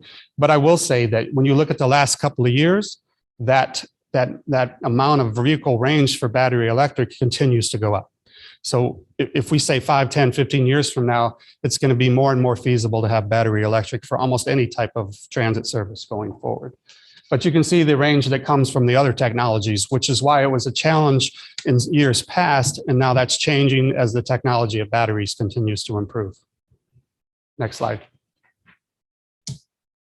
So obviously, we're down to recommending either hybrid or electric or battery electric and comparing it to the cost of diesel. So you're familiar with the both from the capital cost and from the operating and maintenance cost. Depends on when you implement the project. If we had to choose today, we would be a little concerned about going battery electric because you would have to add a lot more vehicles to accommodate the range issue. But if this project likely will be implemented years down the road, then it becomes even more feasible to move to that battery electric. And that's the kind of discussion we want to have with the board today. Next slide. This is the cost comparison if it were 22 vehicles for each technology. So it gives you an idea of what that would be. Again, Commissioner, this is the upfront capital cost, not the benefits that you get that come later with the operating and maintenance cost and associated with that. So obviously, it's going to be a little more expensive up front. Again, that continues to fall each year as there are more and more deployed out there, then the manufacturers are able to reduce their prices as well. And that's continuing to happen. Next slide. Oh, I'm going to turn it over to Scott, talk a little bit about next steps. So just as Bill mentioned, really what we wanted to hear from the board today is slight modification to that locally preferred alternative. We were looking at those hybrid diesel vehicles based on the conversation we had in November and the actions and conversations that are happening at each one of the trans agency boards. We like to make sure that we're not going off the reservation. We're heading in the right direction, doing some additional analysis to look at what the costs would be and how electric vehicles could be implemented on this corridor. You know, we've got to look at everything from the length of the route, how many people are on the bus itself, how much AC are you running, how many hills do you have to climb? So we can look at all those things and look at whether or not you're doing charging at your depot center, or you've got some en-route chargers. You can see some of the costs here for a depot charger, up to $260,000, where en-route chargers can be as much as $590,000 per charger. The benefit of an en-route charger is you're not having to pull that vehicle offline, having it sit to charge. You have opportunities to charge it along the route. But we'd like to do some additional analysis to understand what is the spacing of those chargers in order to specifically to serve the RRT, given the length of the corridor. So next slide, please, Chris. We've got a really fancy tool that does this very thing. It was actually first developed when LA Metro converted to electric. Big property. It's definitely a very well-tested tool. And what we're asking of the board today is, can we do this additional analysis, look at what the cost impacts are for the RRT, those infrastructure costs, those operating benefits, the potential need for a little bit bigger fleet size that are all electric vehicles to make the service we described earlier. And we'd like to come back to you at the next board meeting with some of those details and more discussion. That concludes my presentation as well. Thank you. Okay. I see you there now. Commissioner Overman, you're recognized. Thank you. Guy, I have actually several questions, but as it pertains to when the infrastructure bill provides for the state to put together an electrification along all of our state roads for charging stations in the county, and that plan is due this year. Is the state moving forward on submitting a grant application for that? Because that's going to play a part in this particular issue as it pertains to whether or not electric is easily available for charging, whether it be for cars or for buses.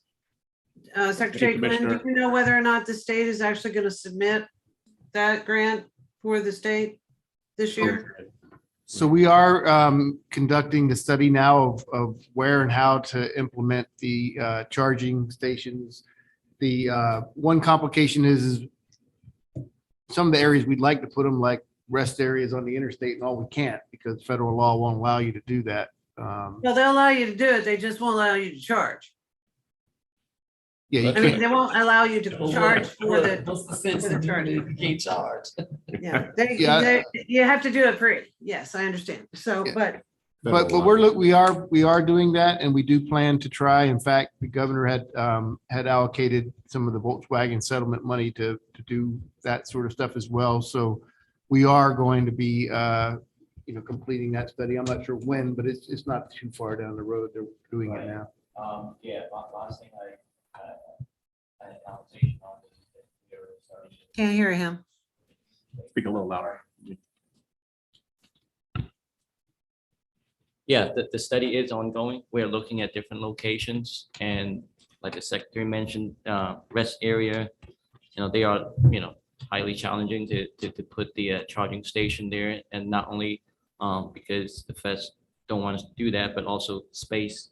We have limited space in those rest areas. So you have electric vehicle come in and take up all the spaces, and all of a sudden you're looking at expansion. You need to expand it also for truck spaces as well. We always struggle with that. So, but we are looking at different scenarios. Okay, so my understanding when I listened to the presentations over this last week regarding electrification of our local highway systems was that it would be possible to actually plan and through a partnership for charging stations along the interstates, not on the interstate, but along the interstates, with the exception of the rest areas, because while they could go there, the partnership probably wouldn't work because the partnership would want to have to charge for the charging. But along the local areas, say, for example, in urban areas, charging stations along our local roads and highways, not federal ones, but local roads and highways, it was the goal, is in order to create an opportunity to connect. So as it pertains to this question, how are we looking at those potential investments over the future when it comes to charging these buses and managing the routes? Because while they're getting better at having longer routes, we're also have the potential of having more resources for charging. And whether it's a bus or whether it's a car, I think it's important to recognize that there is potential grant funds at the federal level for helping us get there in this particular grant. And then lastly, I'll stop here, but I wanted to say to the conversation earlier regarding 275 and the RRT running down it.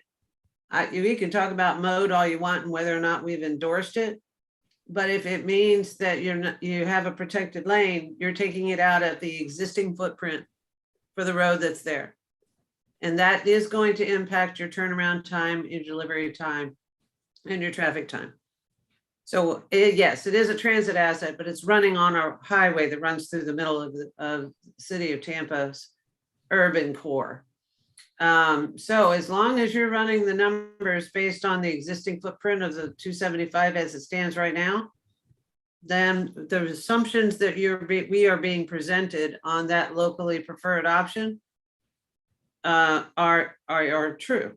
But if they are based on widening 275 or creating a separate lane that's any wider than the current footprint, then they are not accurate in terms of a representation. Thank you, Commissioner. Chairman. I'm going to recognize Commissioner Flowers, and then I'll get to you, and then I'll get to Commissioner Kemp. I didn't raise my hand. Oh, you didn't? I was trying to. Okay, I'm sorry. Commissioner Kemp. Yes, I'll just go to the electric vehicle, which it doesn't sound like there's any discussion with regards to this in terms of any, it seems like the endorsement is for the electric vehicle, and Hart also has as a goal, I don't know if it'll be achievable, to have all electric by 2030. I've also driven a hybrid vehicle for the last 5 years, like to go all electric, but I see that as being a reasonable option that we would look to. And the cost and savings, I do think it's unfortunate that it wouldn't be presented as part of this presentation, operations cost for having electric vehicles. And I do understand that the technology in terms of charging in this scenario is a little bit difficult, but I am totally supporting 100% electric. I think, Scott, the feedback you're hearing is going to be, we'd like to enhance that conversation so we can understand the total picture. Will do. Cost and operational cost. Commissioner Holcomb, you're recognized. So, I mean, more information is always better. Be curious as to what expanding the study, what those costs are for that. So to that point, but it's kind of funny that the feds will give us money for more electric vehicles, but they're not going to give us money to charge them at a rest stop. That seems contradictory to me, but what do I know? And I think the electric technology is great. I know a couple of you guys have the cars but I think there's a lot of other things that play into the picture. How easy is it to get the batteries if they need to be replaced? I'm sure you'll look at that in the study. What are the, I guess some places you can go and look at what are their maintenance issues with it going forward. What are the long-term effects? It seems to me like, I mean, at this point in time, I would vote for the diesel hybrid if I had a vote for that. But I know there's a big push for all electric. But I want to stop and say, what's the big picture? The big picture is we're generating all this electricity through fossil fuels. So you may be eliminating some fossil fuel at the end line, but you're not at the beginning of the line, and you're actually increasing demand at the beginning of the line, whether it's coal, now nuclear, no one wants to touch nuclear, but that's a very clean energy. Natural gas, which, the administration has kind of put a nix on natural gas to certain parts of the country. So if we're overall want to do electric, and if the technology backs it up, I think we got a few years to go, as you've already stated earlier. I'd say let's be smart. Let's get more information when we're looking at a mass transit system being all electric. Because right now, if you said right now you got to make a decision to buy a bus, I think that'd be a poor decision to make to buy a bus without the ability to go long range and be charged at wherever, because all those charging stations are massive infrastructure increases. So that's my thought. I think where the industry is heading that's going to make this work also includes the discussion of solar, but the capability of storing energy is where this technology is currently stuck. Because if they can store energy off peak, then they can manage the system without having to increase the peak loads or offload charging of batteries that can store it long enough. So where a lot of the technology, is focused is capturing the energy and then being able to store it. And our current technology is not there yet, but it is emerging, and there's a lot of money being invested on that part of the energy equation for both solar and this type of charging application. Scott, is there anything else you want to visit with us about for the good of the board? No, sir. Thank you, Mr. Chair. I've gone well over my time frame today. We spent, I think, an hour on our calendar. We might need a new chairman. Fire him. Mr. Chair, just real Yes, quick, I may Mr. have to Lau. be excused. Unfortunately, I'm one of those people who homeowners insurance went up $4,000. Oh. And the inspector will be to my house earlier than what he told me to do my 4-point and wind mitigation. So I'm gonna have to slide out about 12:15. I do apologize, but I can get the link so that I can still. I think what I'm going to suggest we do today, because we are quite a bit over, I'm going to ask David to take over for closing remarks as an executive director. Excuse me, what's that? What about our lobbyists? Yeah, I'm going to get that. Oh. I had executive director comments, any that you might have. I'm going to skip the chairman's report, and then I'm going to recognize both our lobbyists for a board update for closing. I'll go ahead and save my comments, but I appreciate all the conversation and feedback, particularly on the calendar. And we will get back with everybody about the meeting for March 11th. Thank you, sir. Commissioner Kemp, you're recognized. Just one more point. I'd just like to point out that the video that was showed here wasn't able to be seen on YouTube, which happens frequently at these meetings. So I don't know if we can do something. I understand it's another technical step, but if we could do something to make sure, even retroactively, if somehow we could do this meeting and add that video in and then post it on YouTube so that people could see that video, that would be appreciated. I will edit video and post this video separate as well. Thank you. I'm going to have to leave too. And are you going to email that video to all of us? Okay, thank you. I guess the easiest thing to do would be to go back through the, I think the easiest thing for us to do just to close out is I'll recognize your committee. We can't vote. We can't vote, and we can't vote on the policy committee issues. No, but we can have an update from our legislator, our lobbyists. We'll start with Harry. Harry Glenn, you got an update for us from the federal policy perspective? Secretary Gwen, are you leaving? Okay, is that a question? Sorry, Mr. Chairman, you want to proceed? I'm sorry. Yes, thank you. Sorry about that. I know you're running late, so I'll be quick. I mean, I guess the federal update of a couple things. First of all, as you may have read yesterday, the Senate passed a bill late yesterday to provide another continuing funding resolution to keep the federal government operating through now March 11th. So they extend the current continuing resolution for 3 more weeks. It would have expired today, so the government will remain open and operating. That does create a problem in a couple of areas. One, it precludes the Federal Transit Administration from releasing their full apportionments for transit agencies around the country. They have to release them bit by bit based on last year's funding levels. So that could present, I know it presents a problem for all the transit agencies in the country. And I think TBARTA receives funding from that apportionment. Second thing that the continuation of the continuing resolution causes is a delay in the full implementation of the IIJA, which is the bipartisan infrastructure bill, because the continuing resolution prohibits the federal government from starting any new projects or programs. Federal staff is unable to develop all the documentation and notice of funding opportunities they need to roll out some of the new programs that were created in this bill. So that will further delay some of these programs that they're trying to roll out.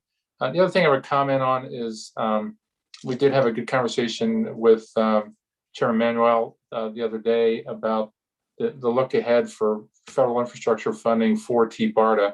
And clearly one of the major sources, you had a long discussion about their regional rapid transit project, is that would be funded through FTA's capital investment grant program. That funding, once Congress passes all the various legislation here that needs to be done in the next month, will provide a significant increase in capital investment grant funding. Currently, the program's funded about $2 billion a year. This will raise it to about $3 billion a year. Plus, it infuses an extra $8 billion over the next 5 years. So you're looking at a program now that's in the range of about $10 billion over the 5-year life of the infrastructure bill to somewhere in the neighborhood of $23 billion. So it's a significant increase in available funds for capital investment grant programs, which provide for things like bus rapid transit, light rail, heavy rail, commuter rail, all sorts of projects. So there will be a significant amount of money over the next 5 years available for that, as well as you had a long discussion about electric vehicles. There's more than $1 billion going to be available each year for the next 5 years to procure electric vehicles for various transit agencies. So, we will continue to track those things for TBARTA and flag those things for your staff. So I'm happy to answer any questions. I know you're running late. Thank you. Commissioner Starkey? I'm just wondering with this infrastructure money that's coming relating to bridges, is that something that you are able to access for the Howard Franklin Bridge and kind of move some money around and make some other money available? No, so that money is more geared towards what was distributed by need. And fortunate or unfortunate, how we look at it, we take very good care of our bridges in Florida. And so we didn't have too many that were on the deficient list.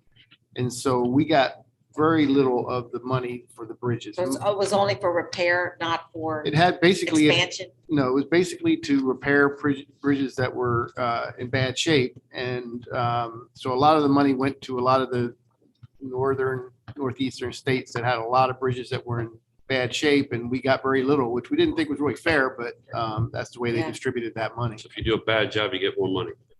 You don't maintain some of it has to do with the weather too. Yeah, build still bridges over canyons. That's what you get. Yeah, Commissioner Starkey, there's actually Commissioner Starkey, there are actually 2 bridge programs. There's as Secretary Gwynn commented, there's a large portion of the bridge money will actually go to the states, as he mentioned, on a formula basis, and that's the one that penalizes Florida. There's a second part of the component of the bridge program, which will be a discretionary grant program where communities can apply directly to the U.S. Department of Transportation for bridge replacement and repair. So we don't have any, again, that's one of those programs that's on hold now pending the finalization of the current year appropriations bills, but there will be later this year a notice of funding opportunity for the discretionary program, and there'll be one call for proposals each year for the next 5 years. So there will be funding for your counties, your communities to apply for bridge money. Excellent. Thank you. All right, thank you. Ron, are you still with us? If not, we will accept the motion for adjournment. We can't vote on it. Second. Second to non-motion. We're adjourned. Thank you. All right. That's a great non-meeting. Good job. Yeah, fine, Mr. Chairman.